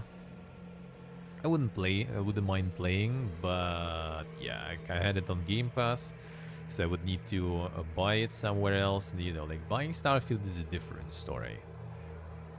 Like for free on Game Pass, that was okay. For even like a couple of $1,000, that will be not okay. And yeah, I'm kind of not really prepared to replay it again. Not gonna lie. But actually, we'll see, I guess. Yeah, just like I wouldn't mind playing the DLC, but like I'm not looking forward to playing the game again. And the gameplay was fun though, but I don't know what I would even like really do differently there. It will be the same. And yeah, even like the main storylines and stuff. I'm not really even like don't really even want to replay any of them, to be honest. Getting paid mods. That might be kind of the scary part about that. We'll see how that will go.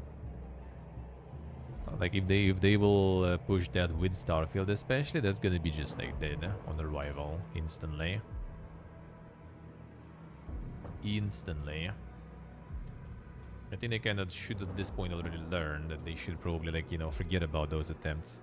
You already should be happy that, you know, people are ready for free to fucking make necessary fixes and updates for your game. Just like, you know, just let them do that. Don't need to make money out of everything.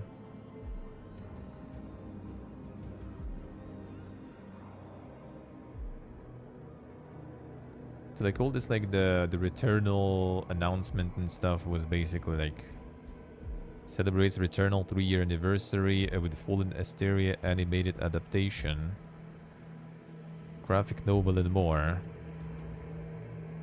Graphic novel, art book, animated adaptation. Well,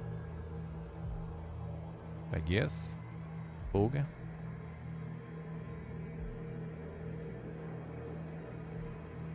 Square Enix has seemingly cancelled some games in an effort to be more selective and focused. Yeah, what a twist, man. Company incurring losses of $140 million in its financial books for the fiscal year that ended in March. Holdings voted in a light of myriad changes underway in the environment surrounding its group to revise the group's approach to the development of high-definition games with the intention of being more selective and focused in the allocation of development resources. As a result of a close examination, company expects to recognize approximately 22.1 billion yen in content abandonment losses on its books for the fiscal year ended March 2024. The content abandonment. Like, can like someone abandon me like with $100 million invested into me? That would be nice. That would be nice. They always abandon you for free only. You don't get anything out of it. Mr. Mianello.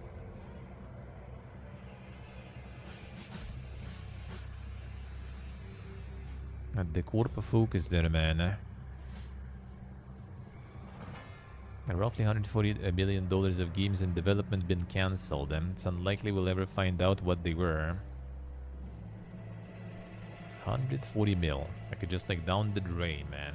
And it's still kind of like, you know, for Corpa better than actually finishing stuff.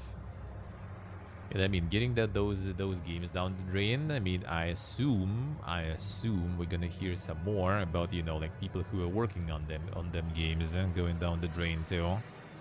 Because I don't think they're gonna find work for all of them in other projects. Xbox Games Showcase announced for June, followed by a secret direct for a beloved franchise. To be talking about games, of course. Xbox Games Showcase, followed by a redacted direct on Sunday. Hey, Focus, hello. Pretty good, man, pretty good. Weather is trash though, but other than that, pretty fine.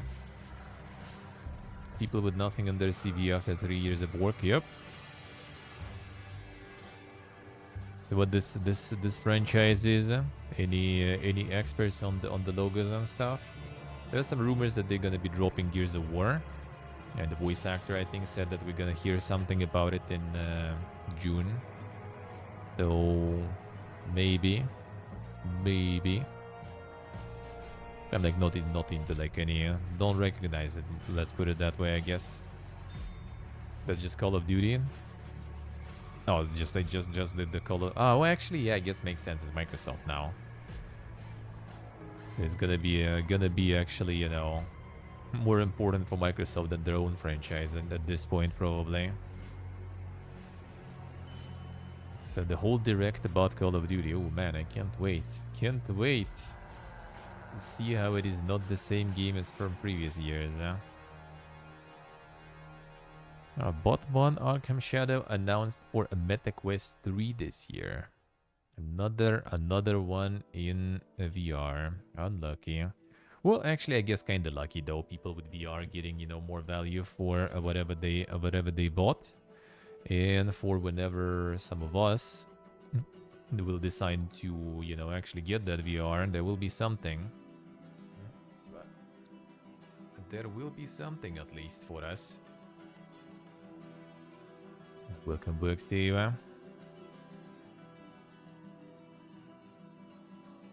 Official teaser trailer. What was there? Teaser. Teaser man, eh? VR remains a gimmick. Sorta, yeah. Not false. Ziggurat.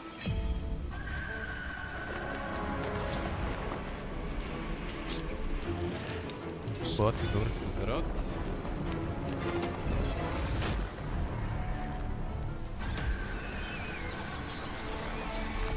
Focus, I see.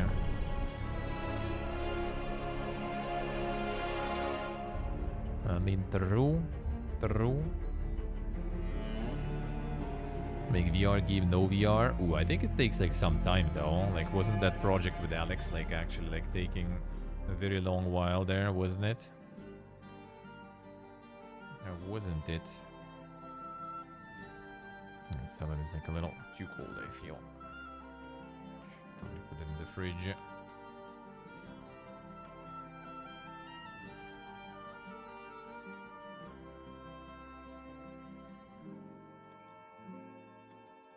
Can do worse than Suicide Squad. I think like those franchises usually do really good on VR though. As part of the VR thing, like, you know, something like big and big franchise from big developers happening on VR platform, and like pretty much everyone's buying that.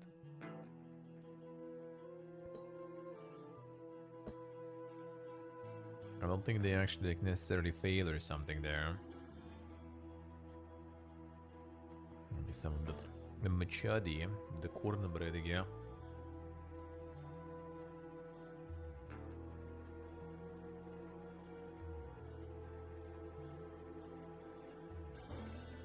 Yeah, some salad.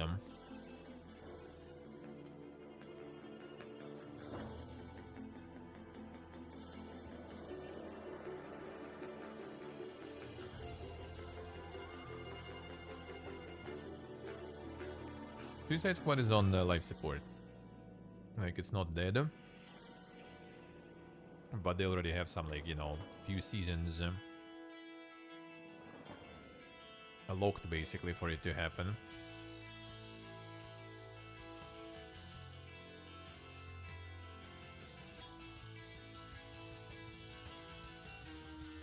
So it's gonna exist still for some time.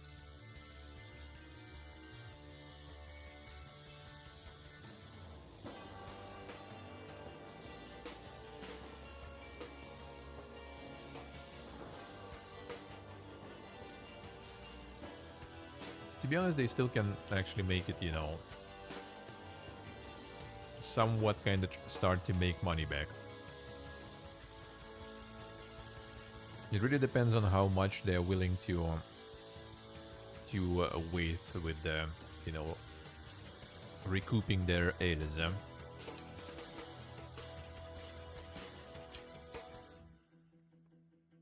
Because, like, look at Fallout 76, for example. That start was like Suicide Squad was like a huge L financially though, because it probably was a huge fucking investment and clearly didn't make a lot of it back. But at least reception wise it was good. Like, everyone who actually decided to commit to it, they pretty much enjoyed it. So it was actually kind of okay for its target audience. Just the target audience was like too small for what they needed to make. And 76 managed to, you know, survive completely over 5 years already. 6 years this year, actually. And not just survive, but thrive, especially lately with Fallout show. shit's fucking thriving. So who knows if they have the commitment to that.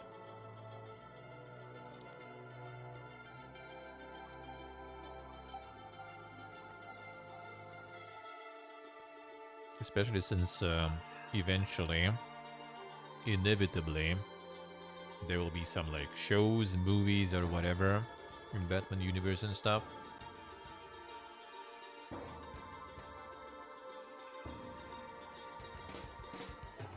If some of them will get hyped enough, maybe they'll get some of that hype, you know, to manifest in new people joining Suicide Squad. Especially when it's already gonna go, you know, down in price. And when it's gonna get to some different like subscription services and stuff for free.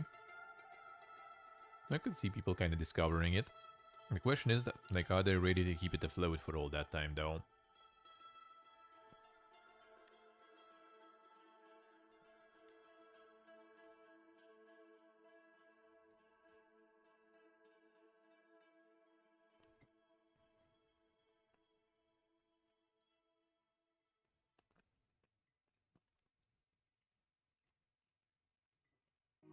I don't know. I think people who actually kind of did play Suicide Squad, they did enjoy it though. That's the fun part. Like 76 had a hidden core. Suicide Squad actually was alright. 76 core basically Fallout 4, yeah. It's Fallout 4, but with co-op.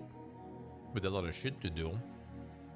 And with a lot of shit, you know, to farm, craft, upgrade, you know, equip.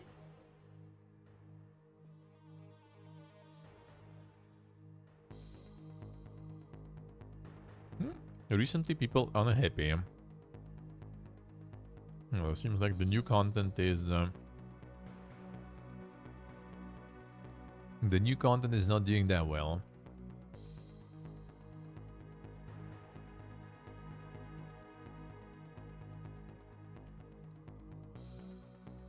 The season didn't go that well, I guess, I assume.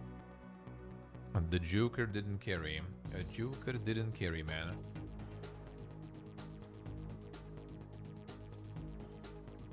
Also assume more people kind of bought the game on some sales recently. And more of them kind of now not very happy. But still, this is way better than how 76 started, wasn't in terms of reception.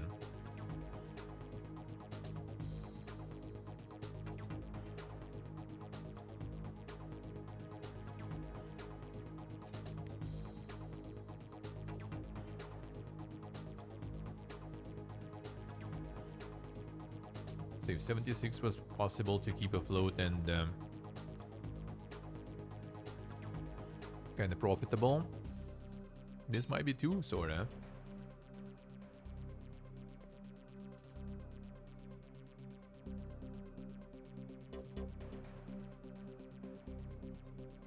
But again, that depends on if they are ready for the financial commitment. 76 never dropped to 200 players in a week. The thing is, like, we didn't have the numbers on release.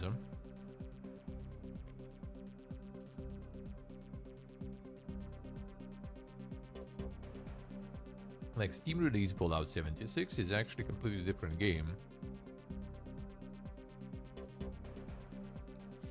Steam release Fallout 76 happened a year or two later. Two. No, 1.5, I guess. It happened in peak pandemic time. And it happened after the Settlers or whatever expansion was released. And I think maybe even Battle Royale was around that time too. So they basically got, you know, the best version of the game out on Steam. Also for, I think it pretty much was already like lower price than on release. On the very release of 76 on PC, I don't know how many people were playing. Yeah, Bethesda launcher exclusive.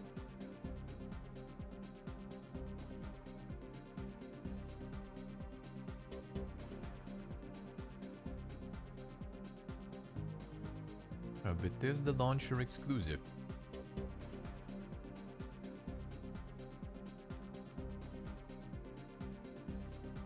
So on release, it could as well be quite dead. I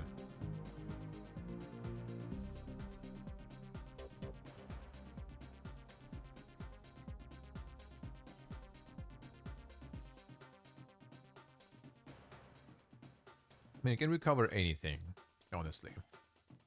As I said, Suicide Squad is not that bad compared to many other games that managed to recover. But it all depends on if they are willing to invest more.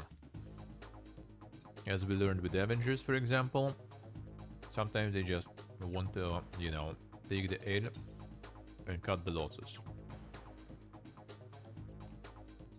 That might be the case here.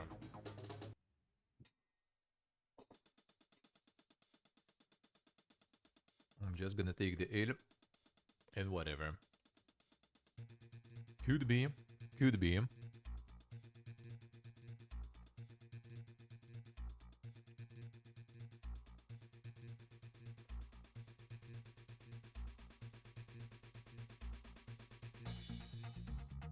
All right.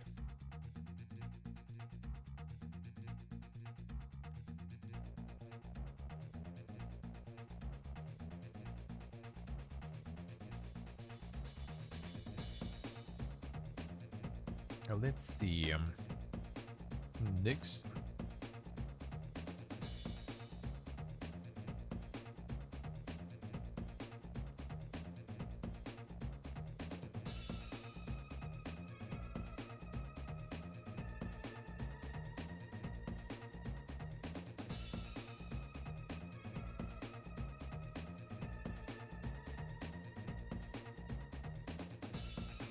Veggies like carrots over a longer period of time.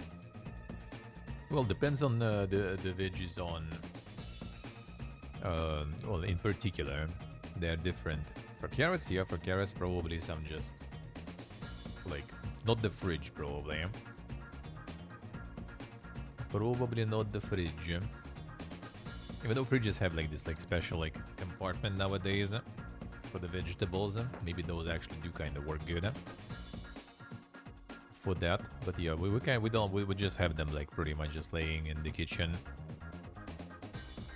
sort of on like the floor in a way. Pretty much everything, fruits, veggies, all just like stays there on the table in the kitchen, like the separate table, not the cooking one. Hey, Sook. No, not much, not much, not much. Haven't missed much.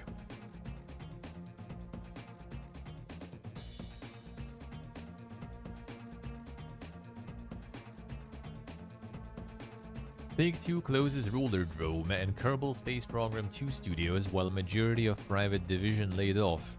Another one. That's an update. Alright, Take-Two shattered the vast majority of private division teams in Seattle, New York, Las Vegas, and Munich, according to one of its sources.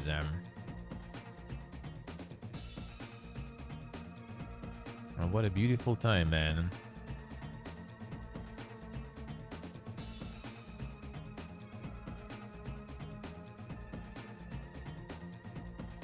Close Roll 7 and Intercept the Games, the studios behind Rollerdrome and Kerbal Space Program 2, respectively. Laying off 70 people at Intercept Games. Bloomberg release report confirming Take-Two was shutting down Intercept Games and Roll 7. KSP dev shut down, yep. Fun part, the KSP original dev went long ago already. I think right after they were acquired and they left, and I think that that company that he started or joined them, I think they made the, I forgot the name of that one where you build the RC planes. We saw it a couple of weeks ago. I think Forzen played that one too. That was the like original sort of like at least the main creator of first Kerbal Space Program. So I think the studio itself wasn't really already the same studio pretty much that made the first game. Second game had a lot of problems. I don't know, maybe they kind of managed already to fix that. But I think it was... Yeah. It still is.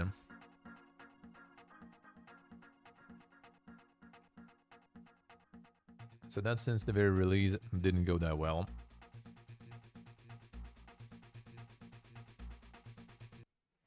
Yeah, they ask you for $50, even with no regional prices, for early access game that already has nothing really better than the first game, and the people who made the first game also pretty much left and stuff.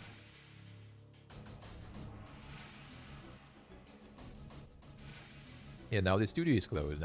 So what's gonna happen with this one now, I wonder.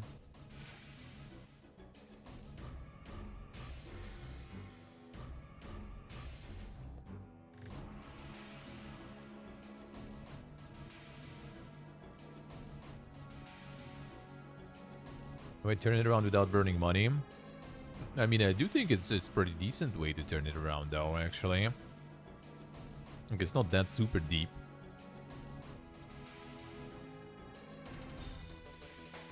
It's not that super deep there.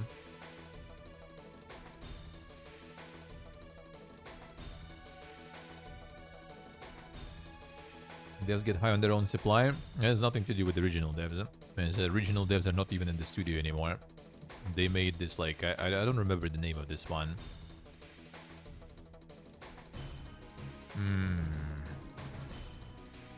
Can I find this one, I wonder?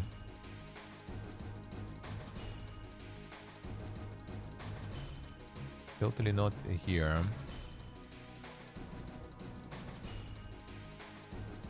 People even more despair now. Yeah, the kicked hack. True. Thank you, Steve. Yeah, that I think is what the original creators of Kerbal Space Program went. Seems way better. So yeah, it's not like they just got like, you know, caught a star or something. No, they just like got successful, sold the studio, or they just got an offer that they couldn't, you know, reject. And basically, yeah, like at least like the main guy, I guess, or someone just, you know, made a new studio and working on the new project.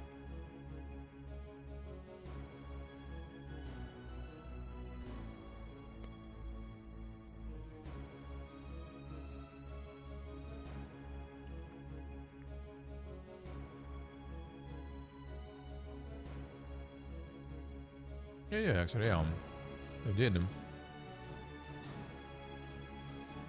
Payday 3. Payday 3 was commercially successful, though. So, I'm not sure about failures, yeah?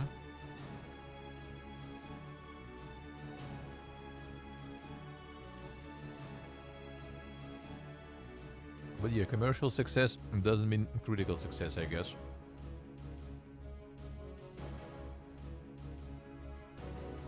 Seems like it didn't really change much. Let's put it that way. Let's see, so I see. The live service with no players, yeah. The chapter 1. I already pumped a bunch of DLCs there.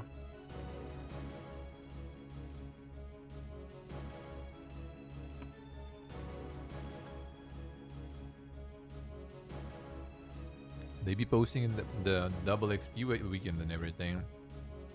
There it is, man. And some updates.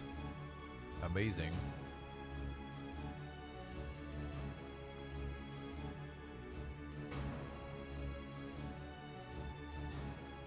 Some devlogs and everything.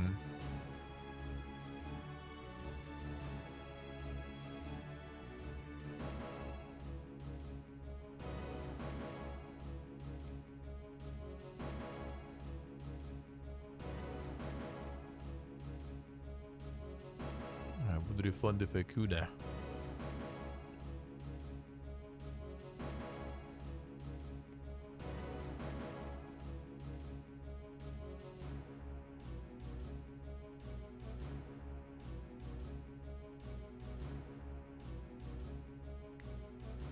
Yes, you stay with you know.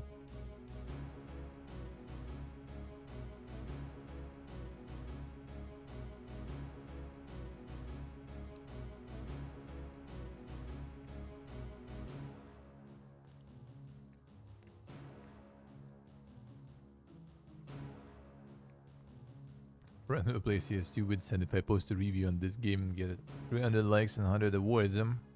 Buy me RTX 4070 Ti. Damn son, 2 kilos of canned ham. I mean, I guess you got it, right? 79. Yeah, pretty much exactly even, right? 81. And then 19 more, 313 likes. Man, son. That was since 20th of April, too. A success, man.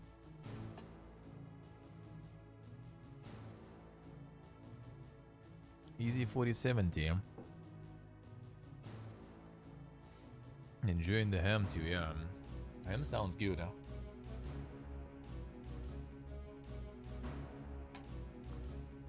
Ham sounds good,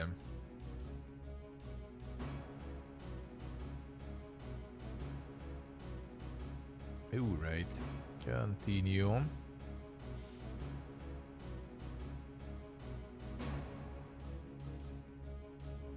The cost reduction programs, man. On April 18, Private Division successfully launched Moon Studios and No Rest for the Wicked. Oh man, that's also them involved with that stuff. Oof.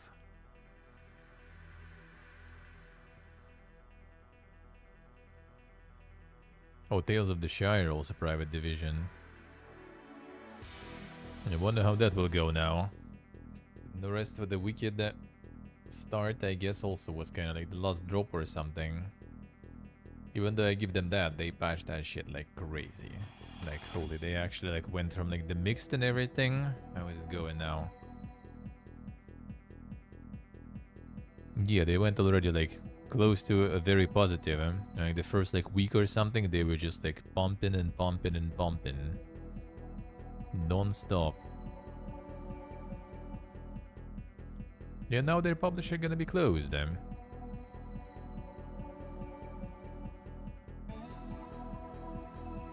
Yes, you see, I say. Tales from Shire was JRPG, I say. Another cozy game, another cozy game there.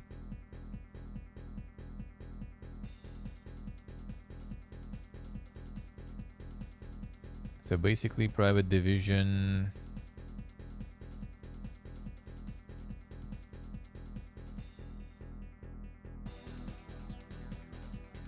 A vast majority shuttered, alright. So it's not completely closed at least. But I guess they're also gonna be like scaling down on publishing kind of like, you know, side games and indies and everything.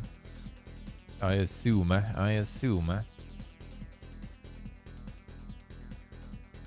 Insane. That was award-winning games, man, and everything too. Like Roller Rome and stuff. I mean, No Rest of the Wicked is also good. Private Division in general kind of had like some like pretty solid things there when they're like the Outer Worlds and stuff also was there. Like they had some like big projects and everything. And now they just gonna dump them. Well, not dumping them, I guess, but just like laying off everyone almost. Probably just not gonna be taking any new projects.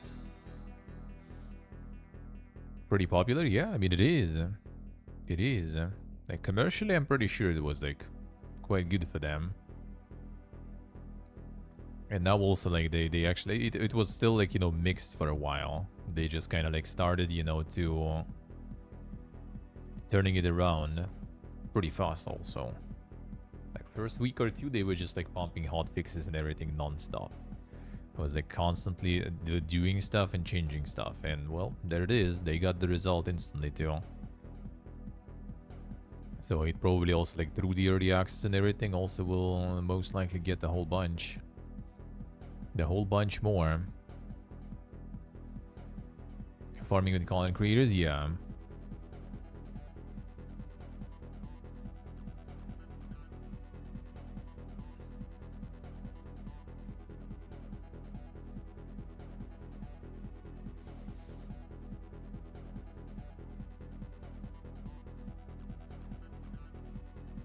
Yeah, I wonder how it's gonna affect the game though.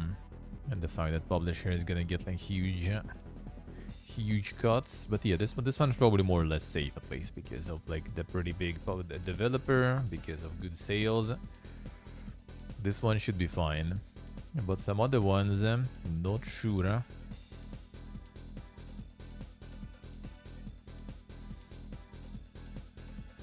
Yeah, what does what say, Silk? Who?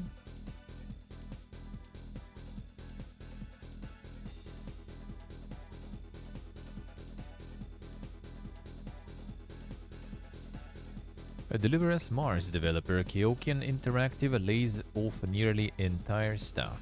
And this one is also over. They keep closing down the EA games, yeah. Yeah, true. That's only gonna make it worse. Which will be kind of funny, because a lot of kind of like bigger studios now started also releasing early access, right? That'll be interesting. But I mean, that's the thing that you already like the tennis game, right? Like they literally already like said that like 2026 end, the game is like done, gone, servers closed. It doesn't play offline. You just basically already know that you're buying the game for 2 years for like $60. And then you also pay for the content during those years because you need to get the season pass for that, like for $40, I think. So yeah, that's like buying games nowadays, man. It might get like some layoffs, closures, servers off, and it's always online, so you fucking rip. There it is, man. It's like a minefield already, too. You need to do a whole research before you buy something even like kind of solid, and then in a couple of months, you know, like the owner of the game just barges in like, oh yeah, you kind of like can't play it anymore because you live in the region that doesn't support our like proprietary account there, so fuck you, Leatherman.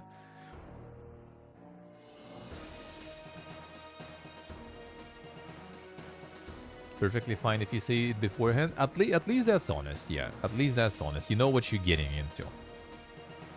I'm not sure if they actually like, stated that publicly, but people in reviews said it, so I guess it was at least somewhat visible.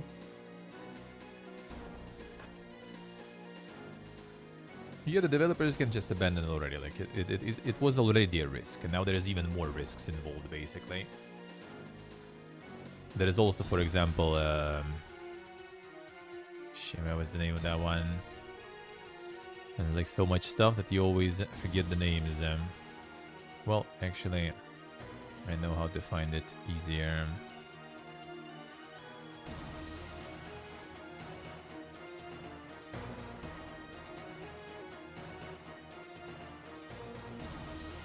Yeah, the jump light Odyssey. This one is just also like early access, but abandoned. Well, not abandoned, yeah, development pause. At least they put it here. Development pause. There it is. It seems like Solium Infernum at least kind of went okay. So hopefully they will find funds to return to development. Like right now they're pumping Solium Infernum. That one did okay, and now they got DLCs rolling out already and stuff, so I guess they're gonna be maybe recovering. Maybe recovering.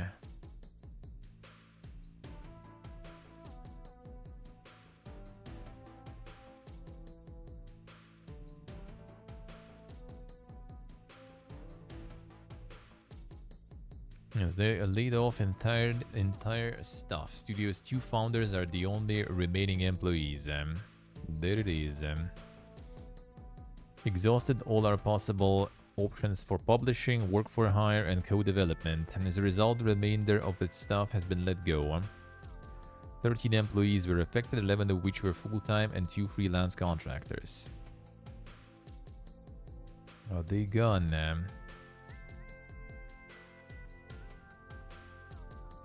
Founders plan to stay in business and have a vow to rebuild, which includes launching Kickstarter to crowdfund Deliver Us Home, a sequel to Deliver Us Mars.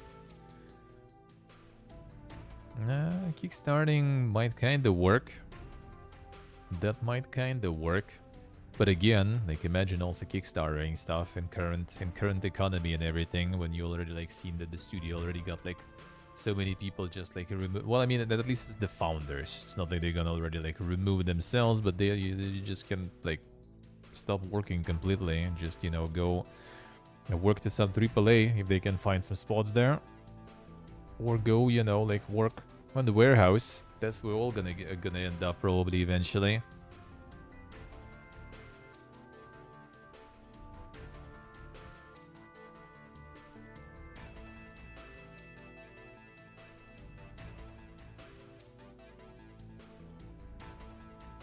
They have like the Switch version, I think, now in the works. Didn't they announce lately? Unable to land a publishing deal after spending 2 years pitching 5 games to over 40 publishers.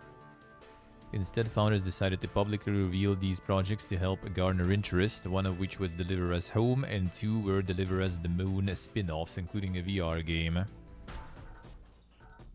Once employed 45 employees, but the headcount was reduced to 20 by March 2024 before 4 more employees were let go that month. And now they all gone.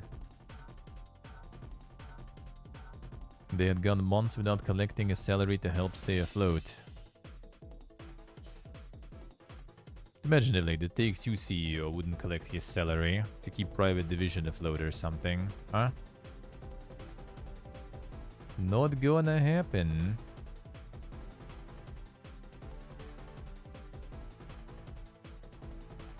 Oh, there you go. We all waited for that. Ubisoft's free-to-play FPS X Defiant finally gets a release date, and it's this month. Ugh. May 21st. A PC via Ubisoft Connect. Hell yeah, man, let's go. Let's go. The Year 1 roadmap. And 90 tiers battle passes every season. Let's go.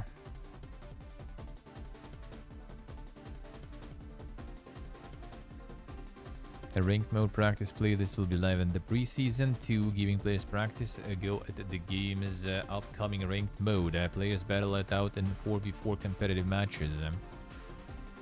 There it is, man. Let's see, Steve, I see. Have you Rising 1? Yep.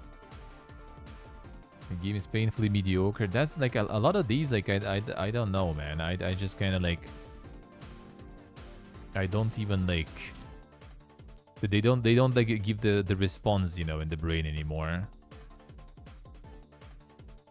And like you don't even see them. Even like the Gray Zone Warfare, for example, or something. Like you see like those sometimes, and you just kind of like if you show without the name, you're just gonna get lost. Like, oh, which one is that, man?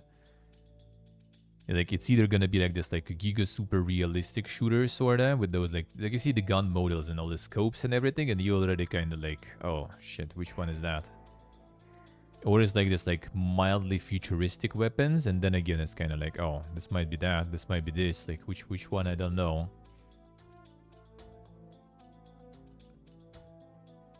The finals, yeah, like that kind of stuff.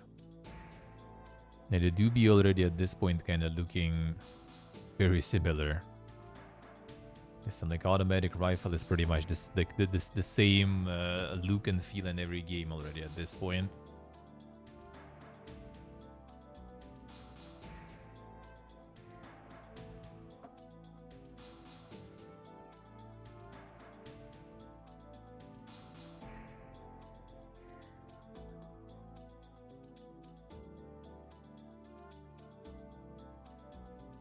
And the hyenas made the right move. I mean, I guess. I do think so, yeah. I do kind of think so sometimes. Banner Lords passes 1 million sales after 1 day in early access. There it is, man. Noted it's been farming. Game speed concurrent player count so far was over 170,000. Feels good.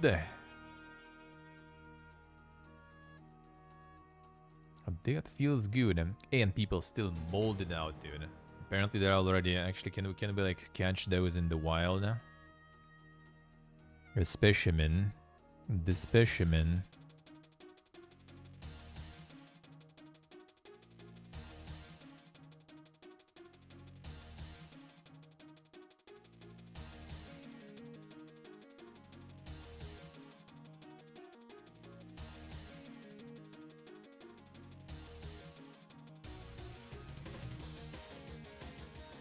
Traders don't work.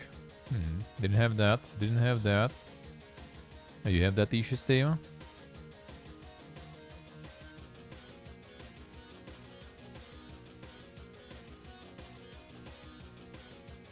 Oh, don't really see that many of those in the wild, though. Yeah, there are already people complaining that the dead game. Where's the updates, bro? It's been 2 weeks with no updates. Game abandoned.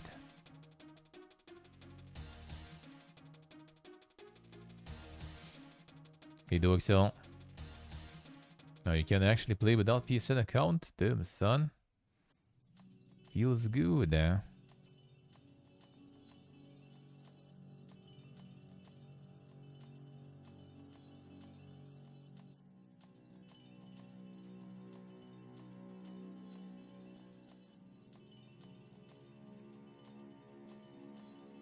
I can set the time.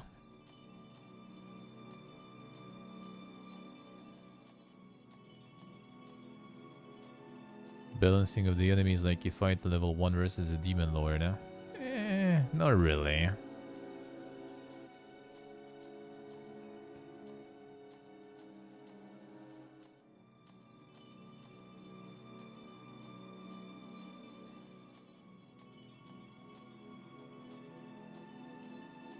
Oh damn, son. I think development time has been stretched and lied about. Been writing code since I was 12. Oh, there we go, man. There we go, alright. 7 years, if you spend 7 years and even 1 hour a day, that's over 2,500 hours. Game like this can have all of the interface created and designed in under 100 hours. Holy shit, dude, look at them go. Overworld the same, all the characters and other models, maybe 200 hours if you are new at 3D modeling and suck like I do. Damn, looking at the new amazing game dev there. I'm gonna deliver us his amazing project in just a couple of years. Huh? What a guy, dude, what a guy.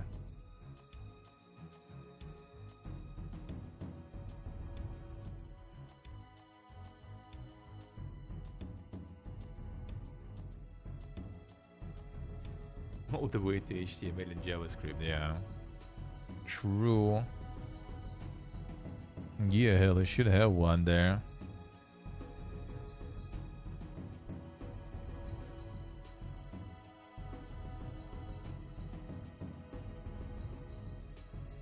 Guess they're like not on the reviews or something. There have been apparently like some people molding already that the game is dying and there is no content. So like developers already needed to respond. Maybe like on Twitter or something already. Maybe. Start the game, just wonder what I should be doing. I would suggest adding a tutorial. Wait, isn't there one? I got the refund and will reconsider later, but I don't have enough playtime as an adult to allow me to mess around with no idea what to do. I think there was a tutorial there, like literally tells you what to do there. It's nice to have some sort of like mission, right? Sometimes in games like that, which like tells you what you need to do, kind of like a little bit, kind of hand holding, but not hand holding. Like Calderia actually kind of has that. Too much missing.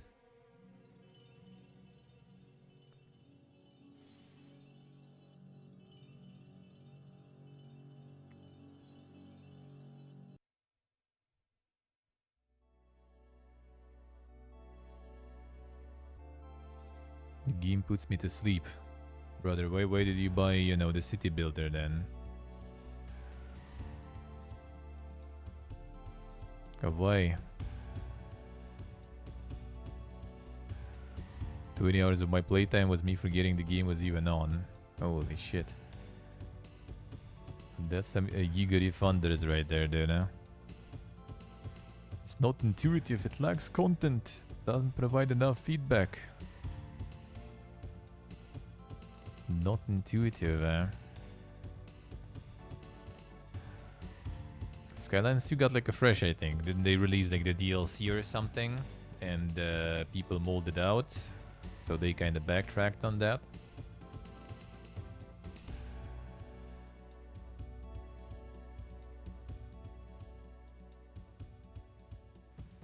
Having to use the fast forward button for the buildings to progress isn't my idea of fun. I mean, that's the mechanic in the game, man. You're gonna speed up time sometimes. But yeah, I don't really see like a lot of molders yet about it. But apparently some competitors also molding now that, you know, like people claiming this is the solo dev. That they had contractors and stuff. That doesn't count. Not solo.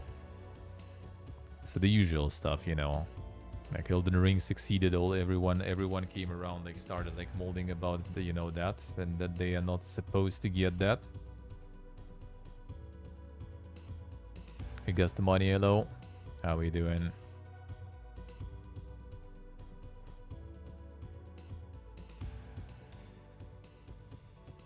Yeah, the Farthest Frontier one. Yeah, by that logic, like I think like purely, you know, like one person made the games, they are just like few and far in between, you know, very few. Because like at least people outsource something. Either use some assets or get someone to do like art, do music or something. Because yeah, like do everything on your own, that is very rare. True, so true. True. Well, I mean, it also kind of, you know, like the percentage contribution. For example, like, you know, guy did like most of the stuff himself. And then, you know, publisher arrived, suddenly game took off. And they just kind of like got like more people to get, you know, like the models, more models, better models, you know, that kind of stuff. Because now they have funds for it. No bot assets either, yeah. That's another talk as like with indie and some other things, you know. It's like it's kind of like the definition, you know, the semantics war. Like, are we going for like the super hardcore semantics, right? Like solo means like solo, nothing else. Preferably no engine, by the way. Yeah, just like use assembler, dude. Yeah, why do you need the pre-made computer, bro? Exactly. Like how deep we gonna go into definition? Let's put it that way.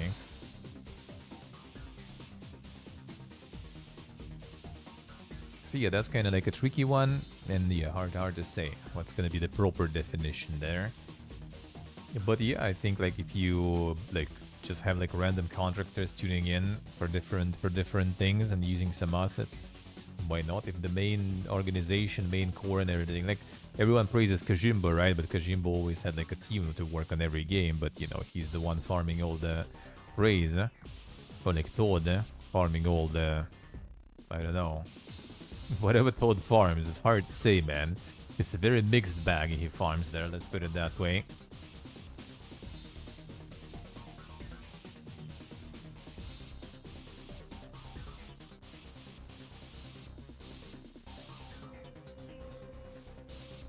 Shooting you for not making the wind sound. Well, I mean, that's the thing about the devil. So, like, what we consider the devil. Like, is it someone who just kind of, like, writes the code, which is literally the development, right? Like, I thought so. That's why I decided to go in coding back in the day, right? When I was a kid and stuff, why I decided to start, like, studying, like, coding in the early 2000s and stuff like that, because I thought, you know, like, yeah, you developer, you develop, right? You write code and stuff.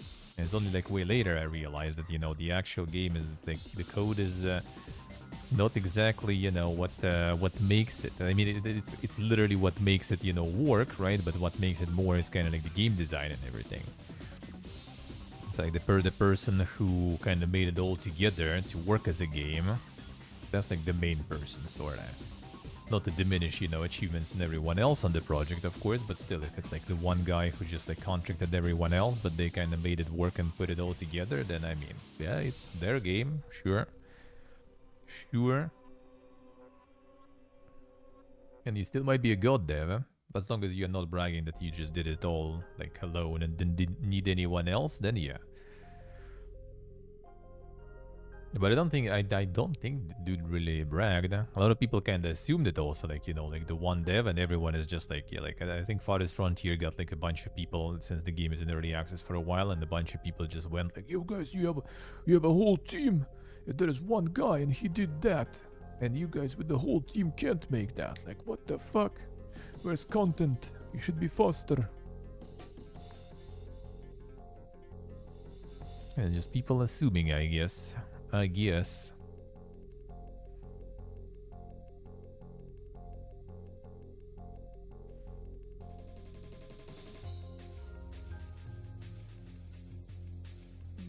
Tencent raises its stake in Remedy to 14%.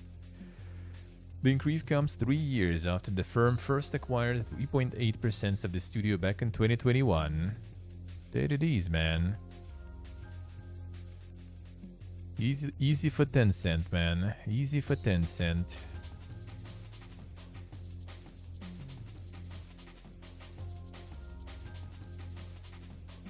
Yeah, it's Unreal, yeah.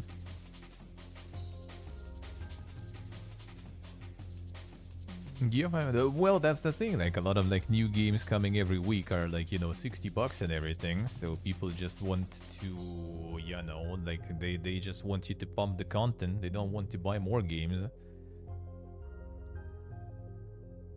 They want you to pump content for them.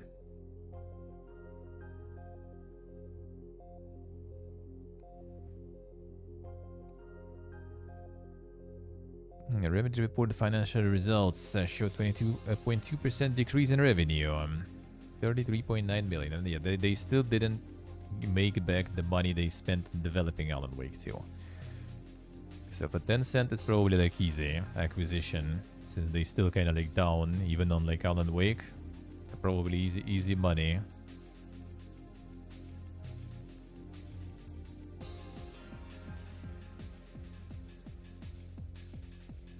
Another Crab's Treasure sells 100,000 copies in 4 days. Studio's most successful launch ever. Feels good, man.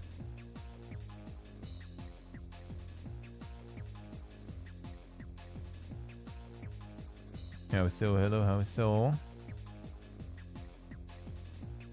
At the black hole of marketing with Alan Wake, you think?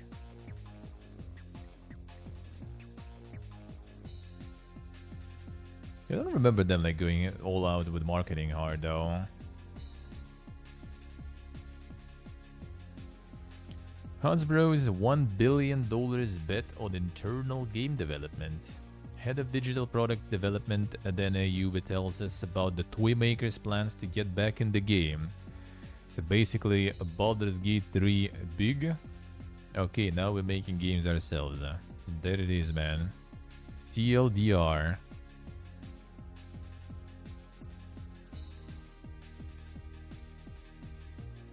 Biggest thing to take away, which is honestly a little surprise to a lot of people, is that Hasbro is in fact making video games, and we have a considerable investment in our studio structure. We've got over $1 billion in games right now being developed. Damn, son. 4 AAA studios right now. North Carolina-based Atomic Arcade, which is working on a Snake Eyes G.I. Joe game that Ayub calls Not Your Daddy's G.I. Joe. Montreal-based Invoke Studios working on the Dungeons & Dragons game, while an Austin, Texas-based Skeleton Key is, as the name might suggest, doing something spooky. Finally, there's another Austin shop called Archetype, where BioWare veteran and Star Wars Knight of the Old Republic lead designer James Olden is working on a new franchise called Exodus. Noob says the push for internal development is a natural adaptation for the company. A 100-year-old company, and it's built on play. It's always been about play, it's always been about entertaining people, and gaming is a predominant form of entertainment for a lot of people, and it's something that just continues to grow. So in a lot of ways, it makes sense for Hasbro to be in this space. Yeah, was it like the Dink Space? Yeah, was it the Dink Space one? Yeah, that was the one, right? Because it was the BioWare people marketed there. It was like some giga trailer, but what it's gonna actually be, who knows?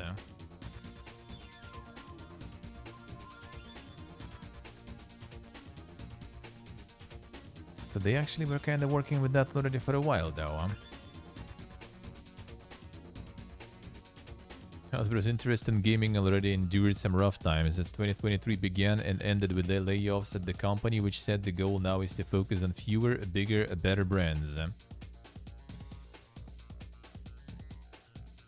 There it is. Oh yeah, they got the Monopoly Go too, I guess, pumping hard now. Yeah, $2 billion in consumer spending on Monopoly Go too. Oof, dude.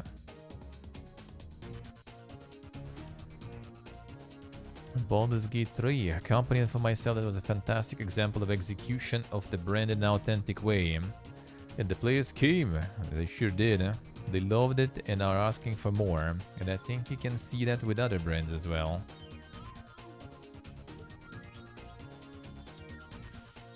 Yeah, I'm not sure how it even plays, what it is even, dude, to be honest.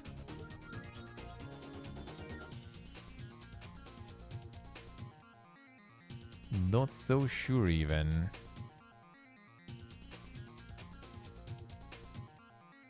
Everything's going to stay in the oven as long as it needs to. We're not going to rush anything out. The game is an integral part of Hasbro's strategy going into the next 100 years, and we have to make sure that everything that comes out is top quality, authentic, and is something we can build upon, because we are talking about a couple studios and a couple games right now, but we have much larger ambitions for that. Damn, son, in the current economy.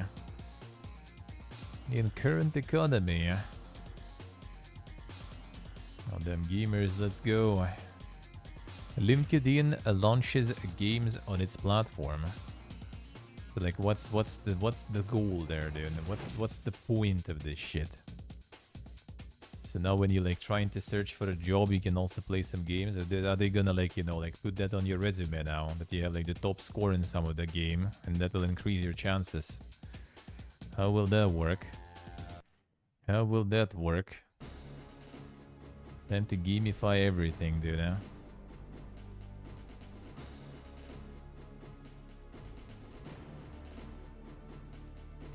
Yeah, at the bottom of the screen one. Rusty's retirement sells over 100,000 copies in 5 days.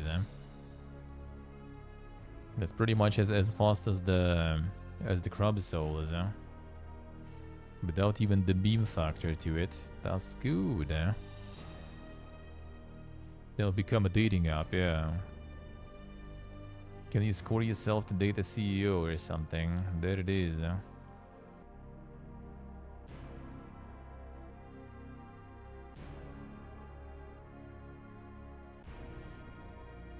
The site engagement, I guess, yeah. Evercade unveils Evercade XPR and Evercade VSR units. New retro consoles will be available in July 2024. Damn, the retro consoles, The Vampire Mansion higher, true.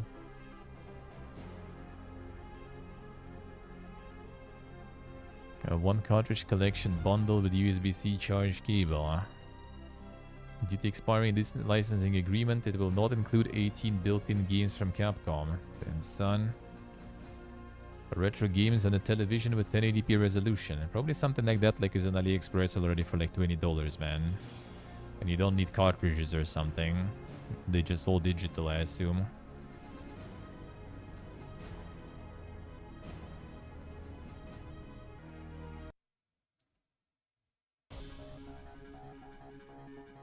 Paladin Studios shuts down after nearly 19 years. Gamermaker attributed its decision to a failure of not lending enough work. Damn, son. Unfortunately failed to lend enough work to cover our burn rate. Yesterday we hit an inflection point of our financial security. Going further with the current outlook would have been an irresponsible decision that would have likely caused insolvency. Have therefore taken this step to ensure a proper winding down, where all employees are given a proper severance and the studio remains debt-free. Based in The Hague, Netherlands, Paladin launched in 2005, all since released games such as Amazing, Katamari Damacy, My Tamagotchi Forever, and Galaga Wars. Damn, not the Tamagotchi, dude. Studio closed with 45 employees. Paladin also said it will continue providing technical support for its games library. Now, is that the Katamari Damacy? I don't even know, dude. I mean, you know Tamagotchi though somehow, but yeah, everything else, and it somehow still managed to survive with 3 games for that long. I mean, with 50 people, that's impressive though. I don't think Tamagotchi was feeding them that well. And those Japanese games, I guess some sort of outsource or something there was,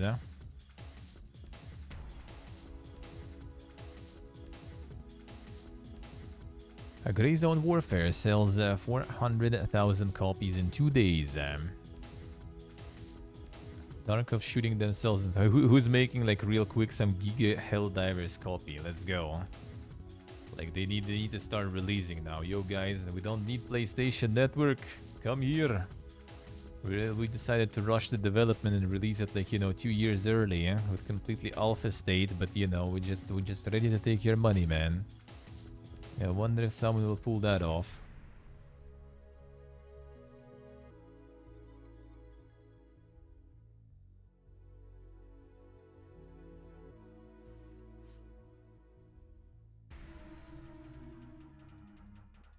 Nintendo issues DMCA takedown notice. That's kind of like already, you know, like, oh, again. Tendered. Against over 8,500 user emulator repositories. Firm says the GitHub repositories offer and provide access to the user emulator or code based on it. There it is. Illegally circumvents Nintendo's technological protection measures and runs illegal copies of Switch games. GitHub said it contacted the owners of the repositories to provide an opportunity to make changes before taking down the repositories, in addition to providing legal resources and information on how to file counter notices. There it is. The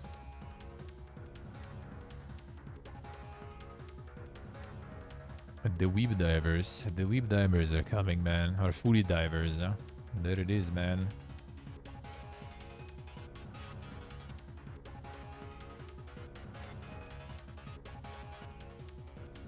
A Bloober team working with Take-Two on unannounced project, the report says. Damn, son. A brand new IP alongside Private Division. Another Private Division one. Yeah, that ain't gonna... That already didn't really age well, seems like, though. Not sure Private Division is gonna be working on anything now much.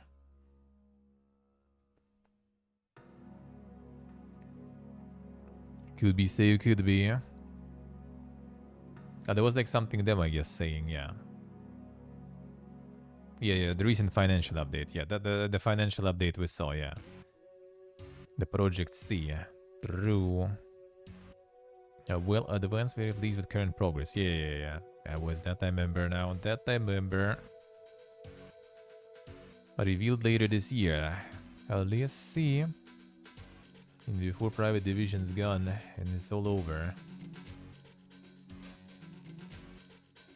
Kingdom Hearts 4 set to release in 2025. Insider claims.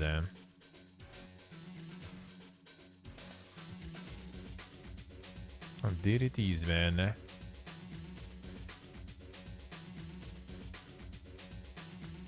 So... Ooh.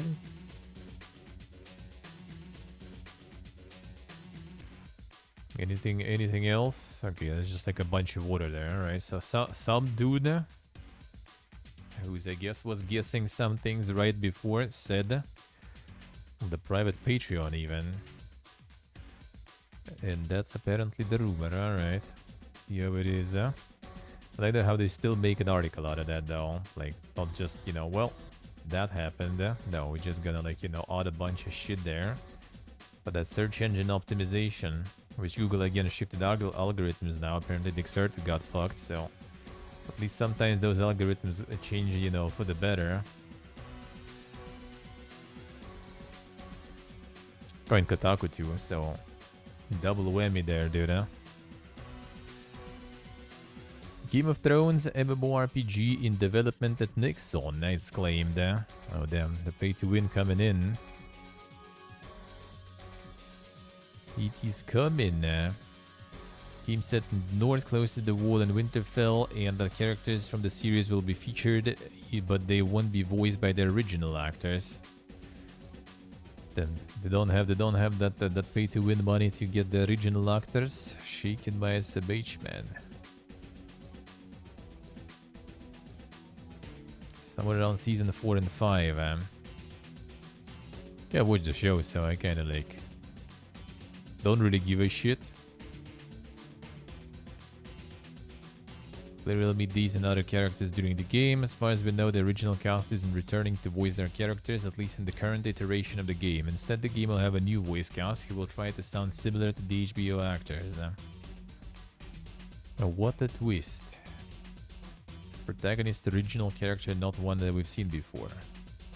Wonder how that will go. Feel like it's kind of like some live service would be kind of maybe alright, and it's already kind of late for it, I feel. The whole fucking full-fledged MMO will take a while. And that's what we've seen on the Xbox show. I believe that the Monolith. That was the... Oh, this is the one they showed in the beginning, not the pre-show. I see. 33 Immortals. For those who have 33 friends actually to play it. So probably to like, you know, 100 players on Steam, I assume.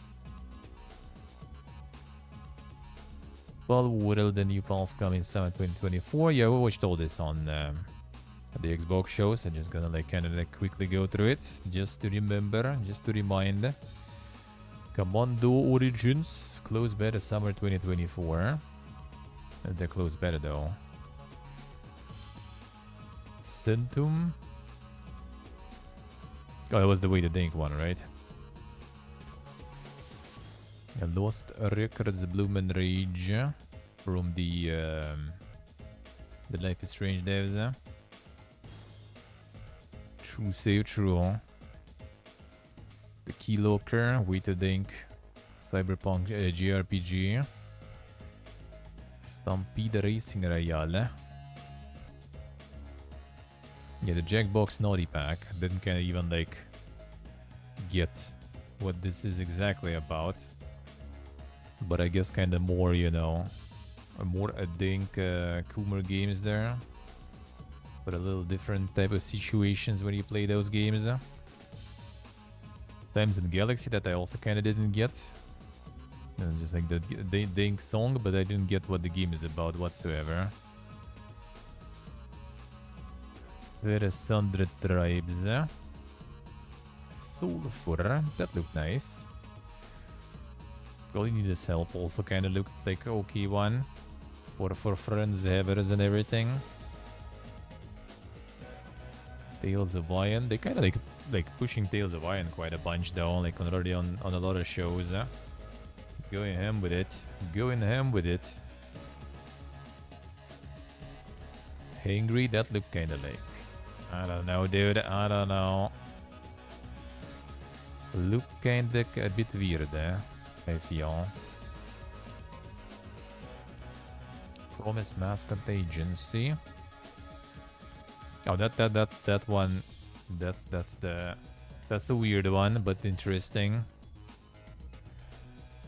It's like a Yakuza on minimal settings, in terms of weird stuff going on.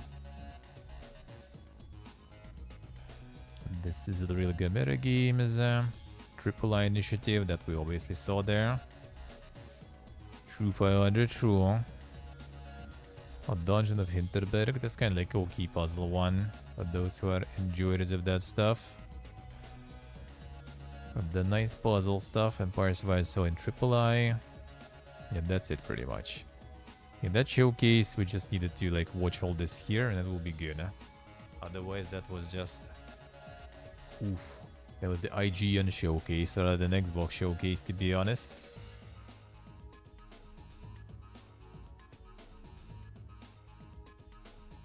Oh, there are all our concerns and ideas. A recent episode of Kinda Funny, Bethesda's Todd Howard took center stage to talk about everything from Starfield to Fallout. A key part of his discussion was around the makeup for the Fallout franchise, and in one question he was asked whether Fallout would ever leave the United States, potentially leaning into Canada or even the United Kingdom. His answer was quite definitive. My view is part of the Fallout shtick is on the American naivete and the part of that, and so for us right now it's okay to acknowledge some of those other areas, but our plans are to predominantly keep it in the US. Don't feel the need to answer. It's okay to leave mystery or questions. What's happening in Europe? What's happening here? The worst thing you can do to mysterious lands is to remove the mystery. There it is. Not leaving US then with Fallout. Not gonna happen. I mean, I guess it kind of does make sense because then it's, you know, like you need to kind of like work on the universe and on the other lands more. Yeah, I kind of do agree. It's just kind of gonna create like, you know, it's a big like, how do you say, sort of like the butterfly effect in a way, right? You just kind of like get like a little like piece of lore about some other area, and that already kind of just gonna like focus all the like fans thinking about it like around that, because it will be like, you know, how did they get to that situation, you know, pre-war, like what happened then, and it's just kind of like raises more questions basically, I guess.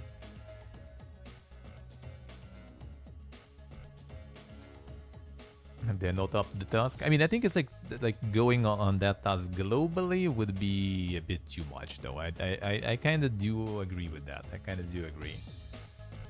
The reason why they don't want to do that, because technically, like if you think about it, a lot of like staple things from Fallout franchise just not gonna be present there. Like power armor, well, I mean, they can make some sort of like, you know, their own like servo armor or whatever.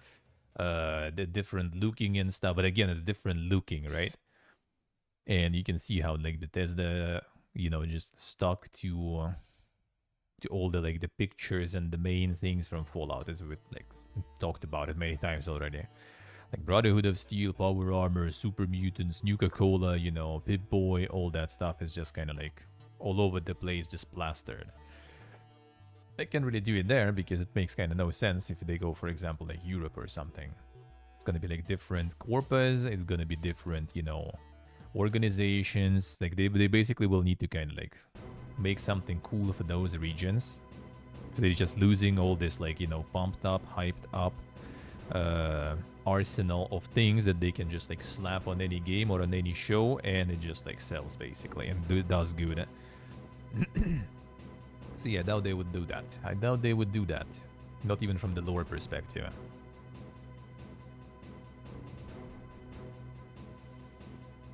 I mean, it can, like, for example, like Nuka-Cola, right? It could be there. Like, I mean, Coca-Cola is fucking everywhere. Let's put it that way, right? Like, a lot of, like, the mass, you know, produced stuff is everywhere. But, like, making fucking super mutants also, for example, in Europe, that will be already, like, a stretch. Because, you know, like, why? Like making the same looking power armor, you can kind of like in UK maybe you could kind of like, you know, like stretch that stuff that is like, you know, the NATO or like some allied country, you know, like union that they had, so they had like some supply, you know, shipments of like the same power armor, same Pip-Boy, same Nuka-Cola. I mean, we'll see how they will do it in Fallout London, for example, right? Like how they're gonna like try to keep it Fallout but not US Fallout. And it's not even official, but still gonna be interesting how they will try to, you know, like make it. Like super mutants already shouldn't even be in anywhere outside of like the Fallout 1 and 2 area, because like, you know, Master created them there, sorta. Like, they accidentally can be created, I guess, by falling into the vat of FEV. But suddenly there is a lot of vats of FEV across all the US, and everywhere someone is fucking falling in those vats. And like in big amounts, because there is a shitload of those mutants everywhere. So yeah, this is kind of like, yeah, Bethesda not very good with that stuff too. I mean, they need to kind of at least like focus on the US better. Because to be honest, like in old Fallouts and in New Vegas, they don't really mention like that much. They kind of like give a little bit of information, but like very, very, you know, like kind of like the up to your own interpretation, pretty much. And the close one could be like Canada or something. And again, with Canada, they were like technically at war, right? Like the Anchorage and stuff. So that is also kind of not really gonna work that well.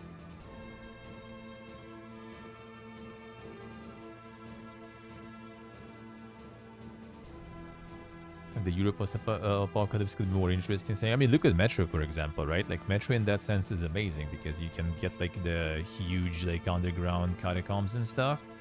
You can have a huge amount of shit, like, on the surface also. Like, I mean, kind of more interesting and established architecture and everything too, right? In, like, European countries and stuff, a little older and everything. You could come up with something like someone taking over some castle or something, surviving there, for example, right, or something like that. Yeah, exactly. Like there is that, like, I would rather take a new franchise, honestly, like Fallout.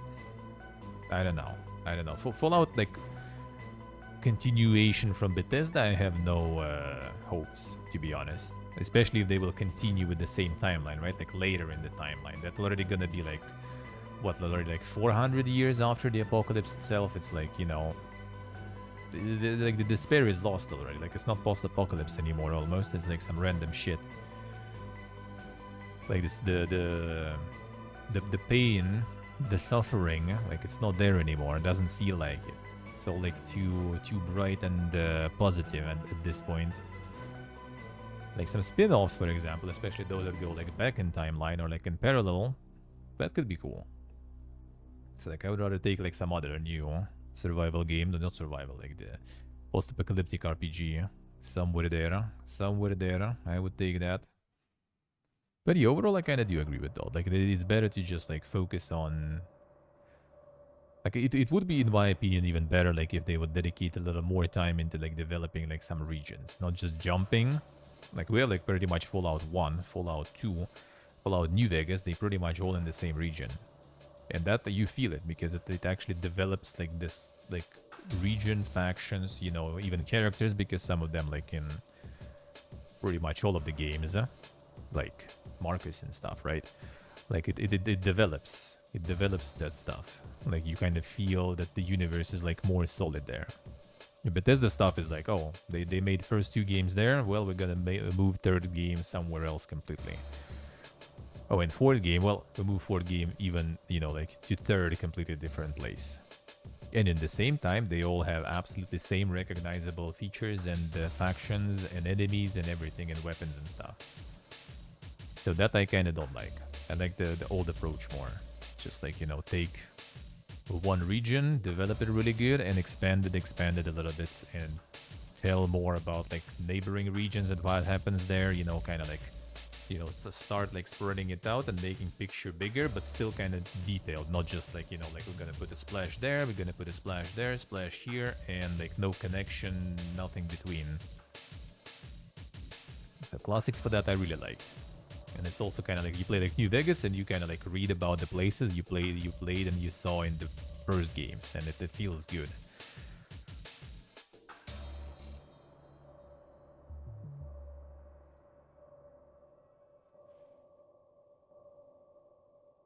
Humanity rebuilding.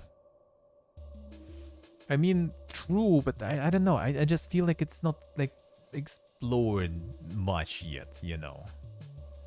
Yeah, like it's interesting when you see the whole process, right? Like when you saw like Fallout 1, right, Shady Sands and everything, Fallout 2, like NCR, and then like New Vegas comes and there's, you know, NCR president, you know, like flying on the vertibird to the dam and everything, right? like that feels good, yeah, because you kind of seen all of that, you read all of this, you like understand how it all happened and stuff, and what, you know, like the whole politics and stuff in the region. That is good. Overall, I do like even like the less developed part. I like the early post-apocalyptic stuff, you know, when it's like still, you know, radiation everywhere, when it's like, you know, ruins and stuff, when it's like raiders all over the place and shit. I like that kind of like more. Even though I wish like there would be more games who would explore, you know, kind of like that part, but from more kind of like the like psychology perspective, I guess, or something.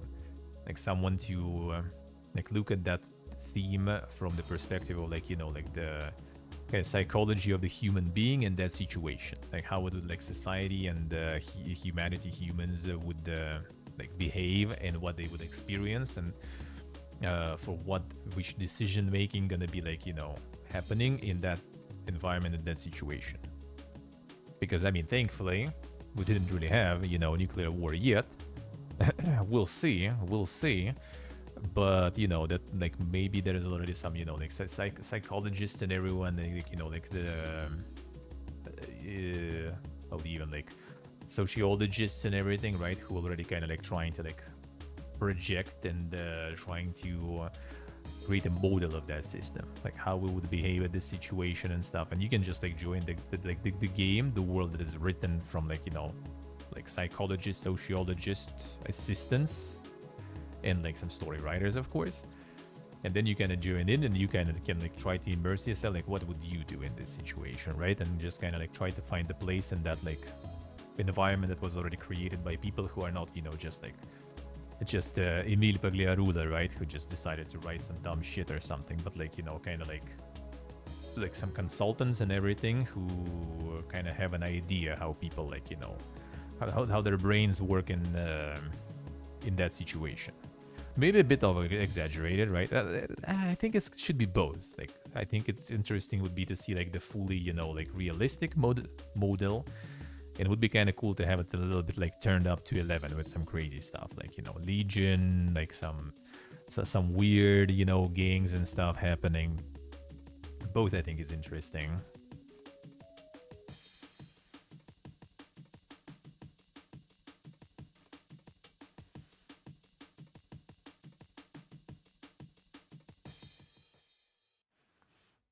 I see it.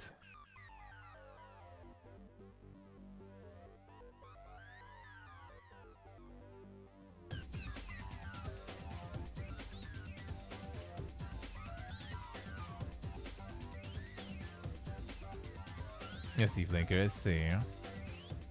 Reconsidering how we thought the progress, so not to repeat history, but that's the thing, they're repeating it basically.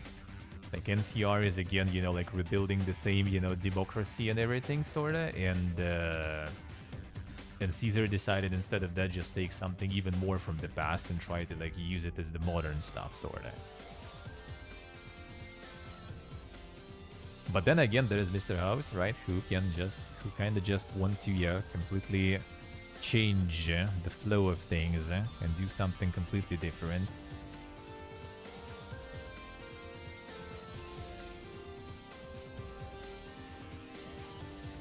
But I think like the classic Fallout, like societal progress and everything, and New Vegas, for example, I think it actually like there is progress. There is. I do think they do it good in those.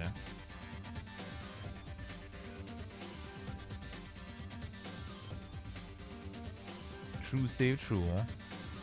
But it's also interesting stuff. For example, like what's the English name of this one? The Book of Eli, like movie.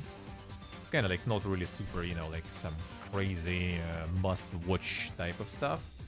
But it does also have like the interesting like topic of, you know, like using sort of like a religion for as a tool, you know, for like post-apocalyptic, you know,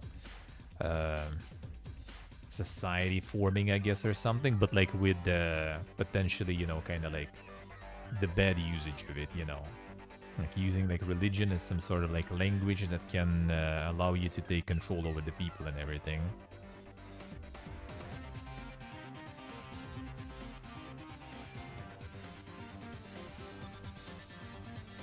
Yeah, but Bethesda just like takes like completely independent, different regions, so they don't have like the world building, in my opinion. Hey, Glorious, hello. Like in all the Bethesda games, you don't feel the world building, the Fallout world building. Like it just has all this like fan service stuff, power armor, mutants, you know, all that stuff, Brotherhood of Steel. But you don't like feel, hear, and everything the progress of the whole, you know, US basically. Like you don't really hear about other regions much. You don't hear about the regions that you played in previous games much either, right? So it's all disconnected. And so it's kind of like Final Fantasy in a way. Like they have their own independent stories that like barely can connect. And they just have like those, you know, like local like Sid, you know, local chocobos and stuff. You know, they just have like those like things that go in the franchise, but like the games between it's themselves, they're not really connected that much. Doesn't feel like it. That I don't like. Because the classic Fallouts and the New Vegas, for example, they are super connected. And literally in the same area. They do that in Elder Scrolls, yeah. Yeah, I guess that's kind of like Elder Scrolls concept too, right? They just like do the new game in different region pretty much. That's it. And the world building is mostly achieved through like a bunch of books, which may be also kind of true because like in Bethesda's Fallout, I didn't really read much of that stuff.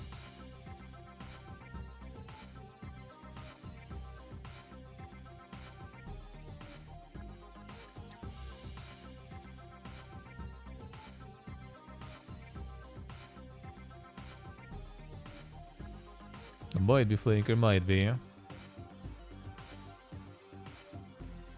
That could be, that could be.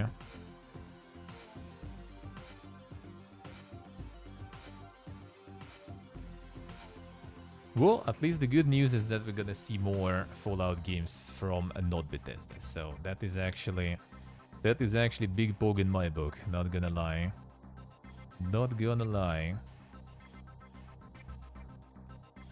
Which again, I kind of like. I'm for me already. It doesn't really like matter too much, but I do think like I would love a new franchise, post-apocalyptic franchise, right? Like a good one, seriously written one, from like a good RPG maker studio. But at the same time, I feel like if you give a good RPG maker studio, you know, like a franchise like Fallout, they're gonna make a fucking candy out of it too again. Hopefully, like we had that with Obsidian. And we can have it with them again. We can have it with Exile. Exile might even like, you know, use like some like, you know, like Wasteland engine and like some of the assets and everything and just make another top-down, you know, isometric Fallout basically. That would be nice. That would be nice. I wouldn't really mind. They already have really good combat system there. They have really good graphics there. I mean, still some tuning upgrading. And yeah, they have people to do that. Because Wasteland I think is pretty nice. The writing in Wasteland is quite interesting. They kind of like also go with like, you know, a little bit of those the quirky factions, I guess you could say in a way, but some of them at least kind of cool. Like it will be like, you know, like kind of like, huh? Who would actually, you know, like do that in real world, the post-apocalyptic shit. But I mean also who would really build their settlement around the undetonated nuclear bomb, right?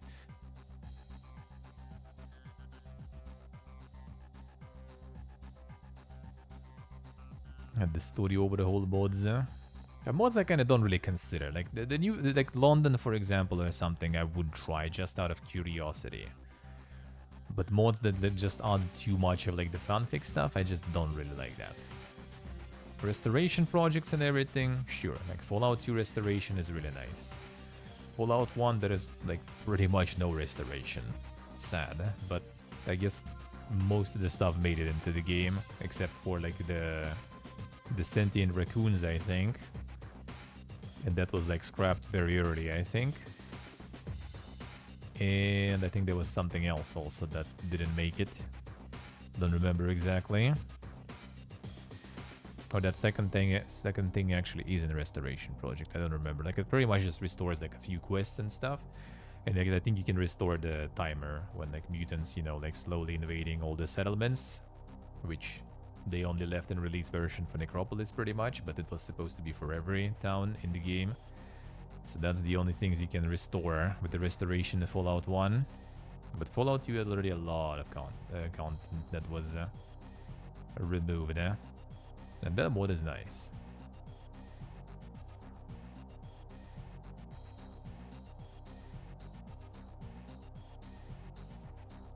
Dragon's Dogma 2 was March 2024's best-selling game in the US. Damn, Dogma was going ham.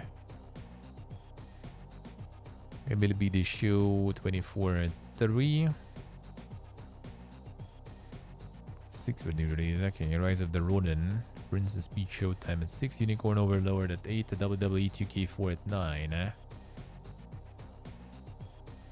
And the Helldivers is in the second spot in March. Alright, I see. Damn, the Dogma was doing good there. Gonna play some Tomato.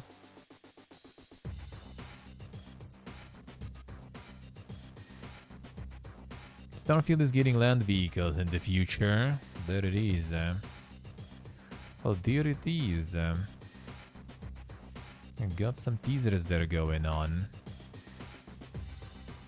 Well, as I said, my problem with that is the vehicles are cool and everything, but the planets are trash. So unless they're gonna add some sort of like handmade, you know, proper designed like planet or something else where you drive that vehicle, it's kind of pointless. The only I guess point is that, yeah, where you gonna drive? It's only gonna be like good to just like speed up. Like it will be nice, I have to say, it will be nice on the main quest in all those like dog shit segments where you go to those temples that you like land a kilometer away. You need to kind of just turn around. Oh, there it is. All right, I see, like, you know, like usually you just see it when you're landing already, but yeah, like scan, oh, there it is. And then you just run there this kilometer just to do all this like ding dong through the room and get like a new power and stuff. That was dog shit, man. Those segments were trash. Like main quest was very bad. The only good part on the main quest was the where you have this like, you know, different realities shifting. That quest was cool. It still was kind of a little, in my opinion, like underexplored, that concept, right, of shifting between the realities. But at least it was cool. Like I wish there would be more of that rather than other stuff that we had.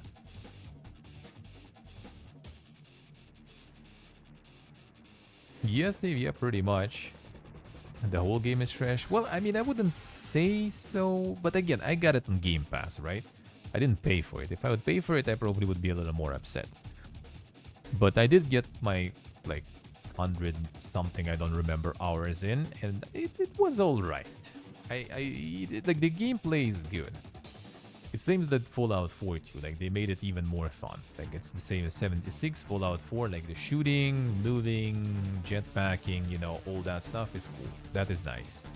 Space combat is okay too. That was nice. Like, the ship activities were nice. But the problem is, like, combat and ship activities are, like, you basically need to look for them, because all those, like, planets so spread out, you pretty much just, like, you want to fight, like, in Fallout, well, I mean, just run, right, somewhere, and you're probably gonna find someone really quick to fight.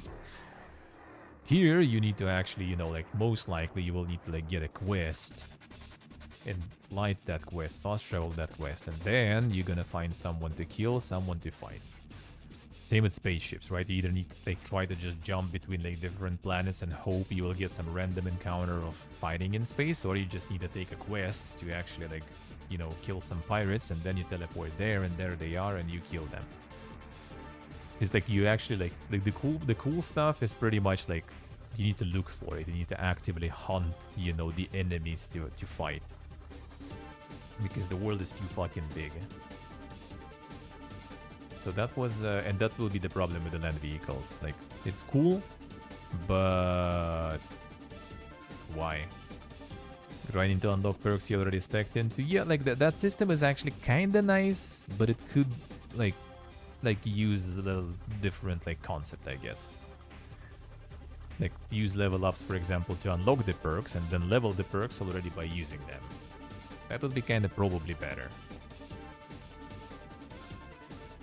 Something like that at least. But like you need to both like level up and also unlock the perks. So yeah, that was quite something.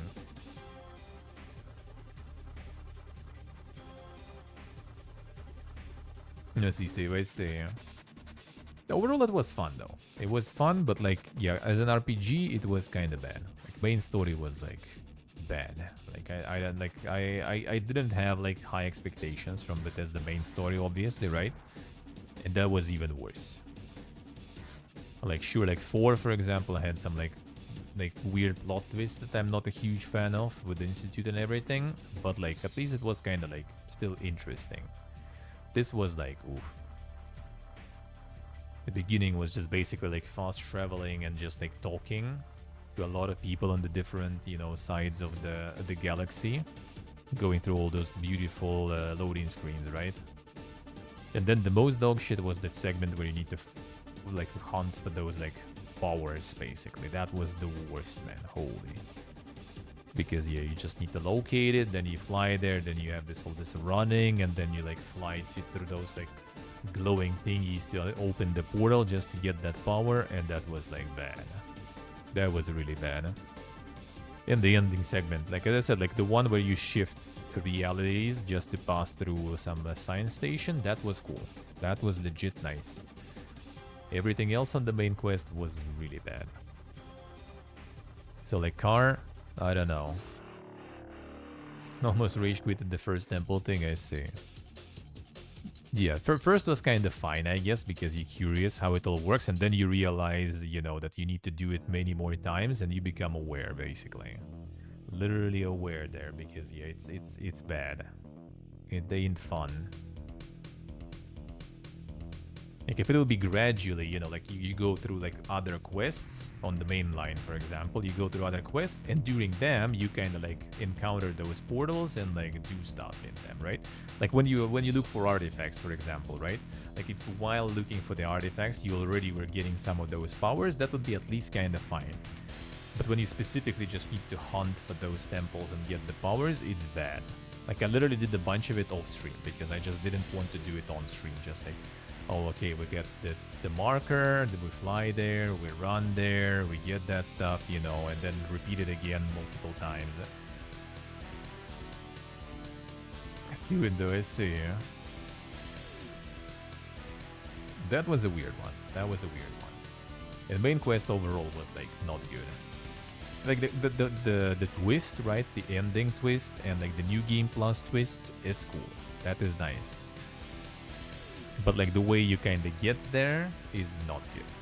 The way you get there is not good. Like the idea is nice, but how it's actually made, you know, not that nice.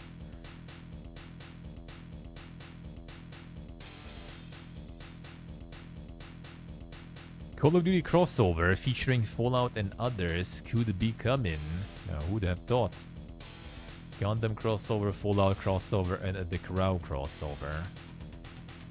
No, also kind of leaks things, but I wouldn't be surprised. I mean, Microsoft owns them all. Fallout is huge. Call of Duty is huge. Call of Duty does a lot of crossovers already, so not surprised. Hellas Crow, I guess that's the movie.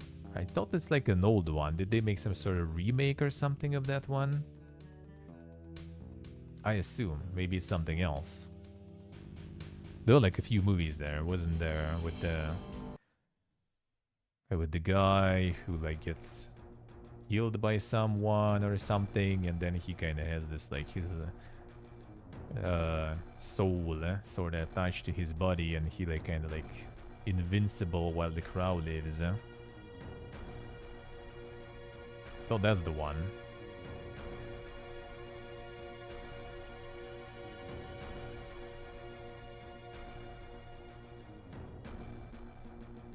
A baby Zodiac, maybe, not sure.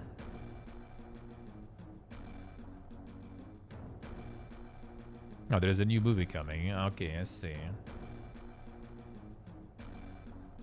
BSG tries to offer conclusion for Tarkov drama. Feel free to give your feedback. Some post on Reddit handed the studio. Nikita Buyanov broke down state of play regarding Unheard Edition. Edge of Darkness and what every player is getting to resolve this dramatic situation. Access to co-op PvE mode with persistent progression. Access will be given out in waves of plans starting. I think we read this last time though, just directly on Reddit though.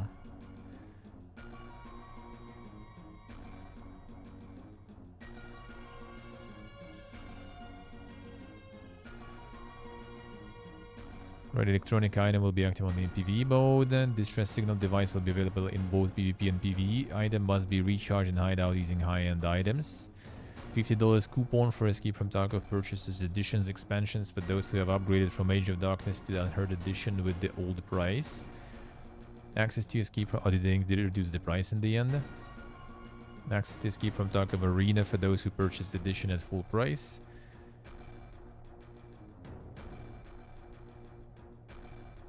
Known as all editions other than Edge of Darkness, ability to obtain legacy device through an in-game quest, ability to replace one daily task per day for free. Sì, Zodiac, I see.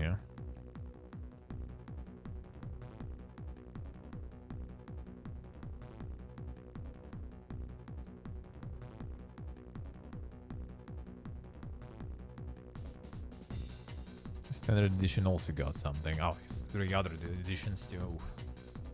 All the editions, man. All the editions. Yeah, not sure. Considering like the success of other extractions now, I guess that conclusion is not up to everyone's taste. Elden Ring reportedly won't get new DLC after Shadow of the Earth 3. Well, Miyazaki said there's gonna be potentially a big one. So we'll see.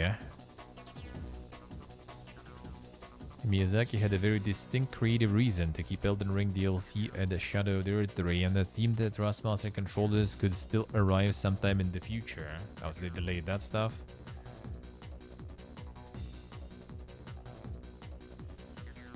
How big is gonna have 2 swamps, yeah. Miyazaki explains selling Elden Ring's vast world in pieces could reduce freedom and the sense of adventure. True. Could increase your Stonks profits though. But maybe they have some integrity. Miyazaki with that integrity there. THQ Nordic Showcase announced for August 2024, August 2nd.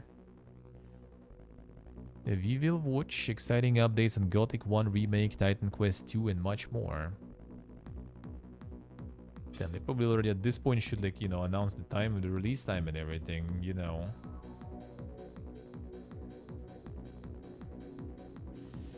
Unity's new CEO nets millions months after layoffs and scandals. What a twist, man. Unity formally announced Matthew Bromberg has stepped into the role of CEO at the firm. Bromberg, who was previously COO at Zynga, will reportedly receive an $850,000 base salary and sign-on bonus worth $2 million. Comes to Unity after 20 years of experience in the industry and once upon a time held senior positions at Electronic Arts. What a you know, pedigree there.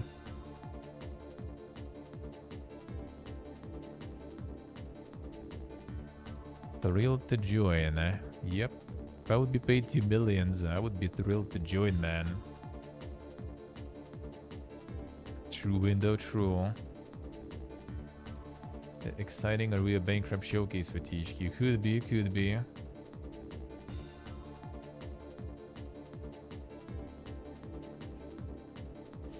Lords of the Fallen is coming to Game Pass, it is claimed.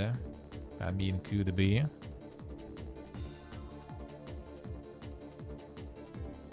Lords of the Fallen had been on sale this past month, which could suggest that the publisher is trying to cash in before the title's Game Pass launch. We'll see. It wouldn't surprise me, really. They had the Sniper Elite and everything all there too. The CI games releases there too, right? So could be easily. Yeah, there were rumors about that once. Never happened, I guess. People claiming a lot. Yep. I mean, it's Twitter nowadays too. You need to bait for for engagement and stuff. Resident Evil 9 is aiming to launch January 2025. It's claimed, just as we like it. Good news, rumors to deliver on Resident Evil 9 possible delay I had heard murmurs about can be pushed aside, and Resident Evil 9 should be revealed pretty soon and released next year. The heard previously holds true, should be in January. Had about 7 years in development. January 2025 I hadn't heard now, just be the date I heard previously they probably still aiming for, but never know in game dev.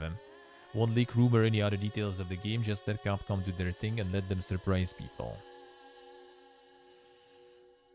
See, Steve, I see, I gotta catch up, man. Too slow.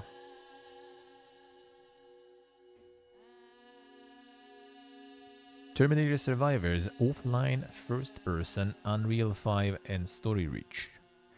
Yeah, that was the question marking announcement there. Distant from the epicenters of nuclear annihilation, who found refuge in anti-nuclear bunkers, had to confront the onset of a new era amidst radiation and societal collapse. With long-range communication systems offline, people congregated in small, often conflicting communities, striving to secure the scarce resources available.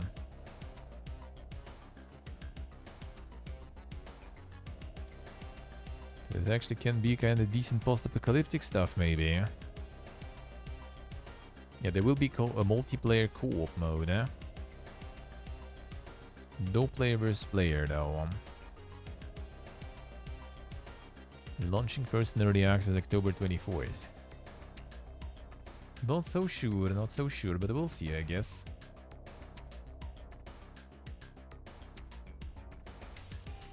New Tomb Raider game to be open world, it is claimed. Just how we like it. Fully open world game. In addition to the open world, the game will be set in India.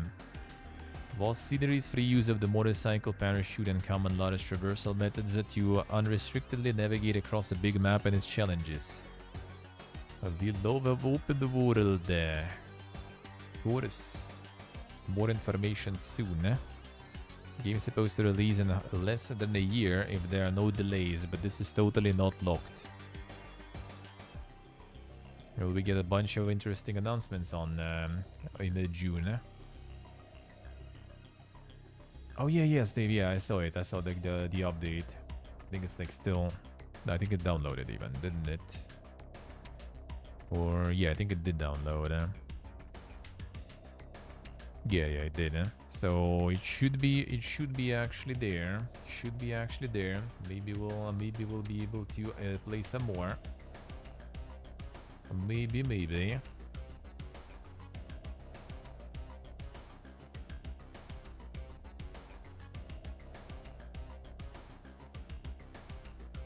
Helldivers 2 CEO apologizes for PSN account requirement.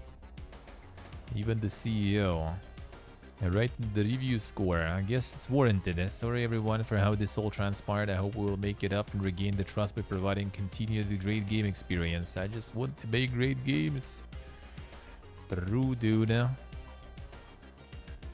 True. Corpa doesn't want to though. Corpa wants to make some questionable decisions and make them stonks. They don't need your games, dude.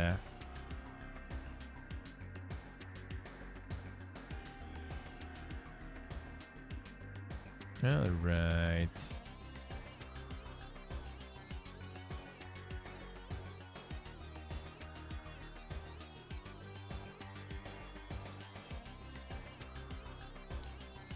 So overpowered software, yeah.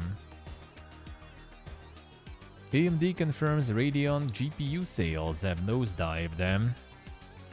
AMD highlights the decline in its gaming revenue is due to lower sales of its Radeon GPUs. And just make better prices. You know, we'll buy. Sure. Sure.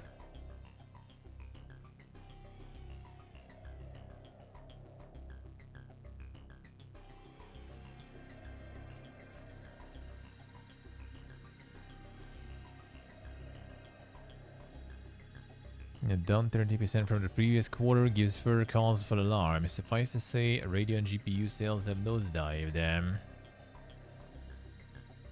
Okay, Steam hardware survey.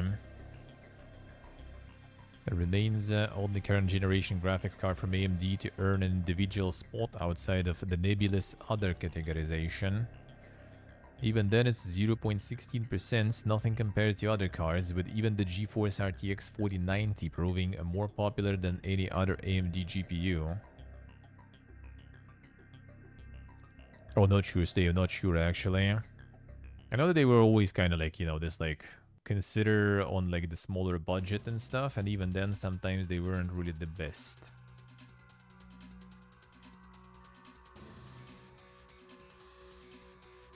Yeah, AMD is also hurting from slowdown in console sales. Yeah, they use their cards there too.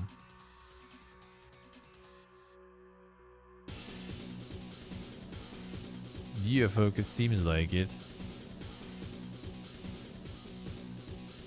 Change in direction needed for Radeon, and I hold out hope AMD can stage a Ryzen-style comeback.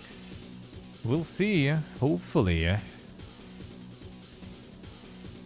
Hopefully. Still recommending RTX 4070 Super. Yeah, I think like mostly their GPU success is pretty much with consoles. Like all those GPUs that go in the portable devices rather than PCs. So yeah, it seems like not doing that well. Well, I mean, not all the people fill the survey also, let's be real, right? So it might be a little bit inaccurate there. But yeah, I don't know personally people with AMD GPUs actually, even I think. Everyone's with NVIDIA most of the time. On CPU market, they do good though. So I hope they can turn it around. They just need to compete with like the NVIDIA mostly in prices there. And the prices are the main issue right now. Like that shit is just way too expensive. Alright, that seems like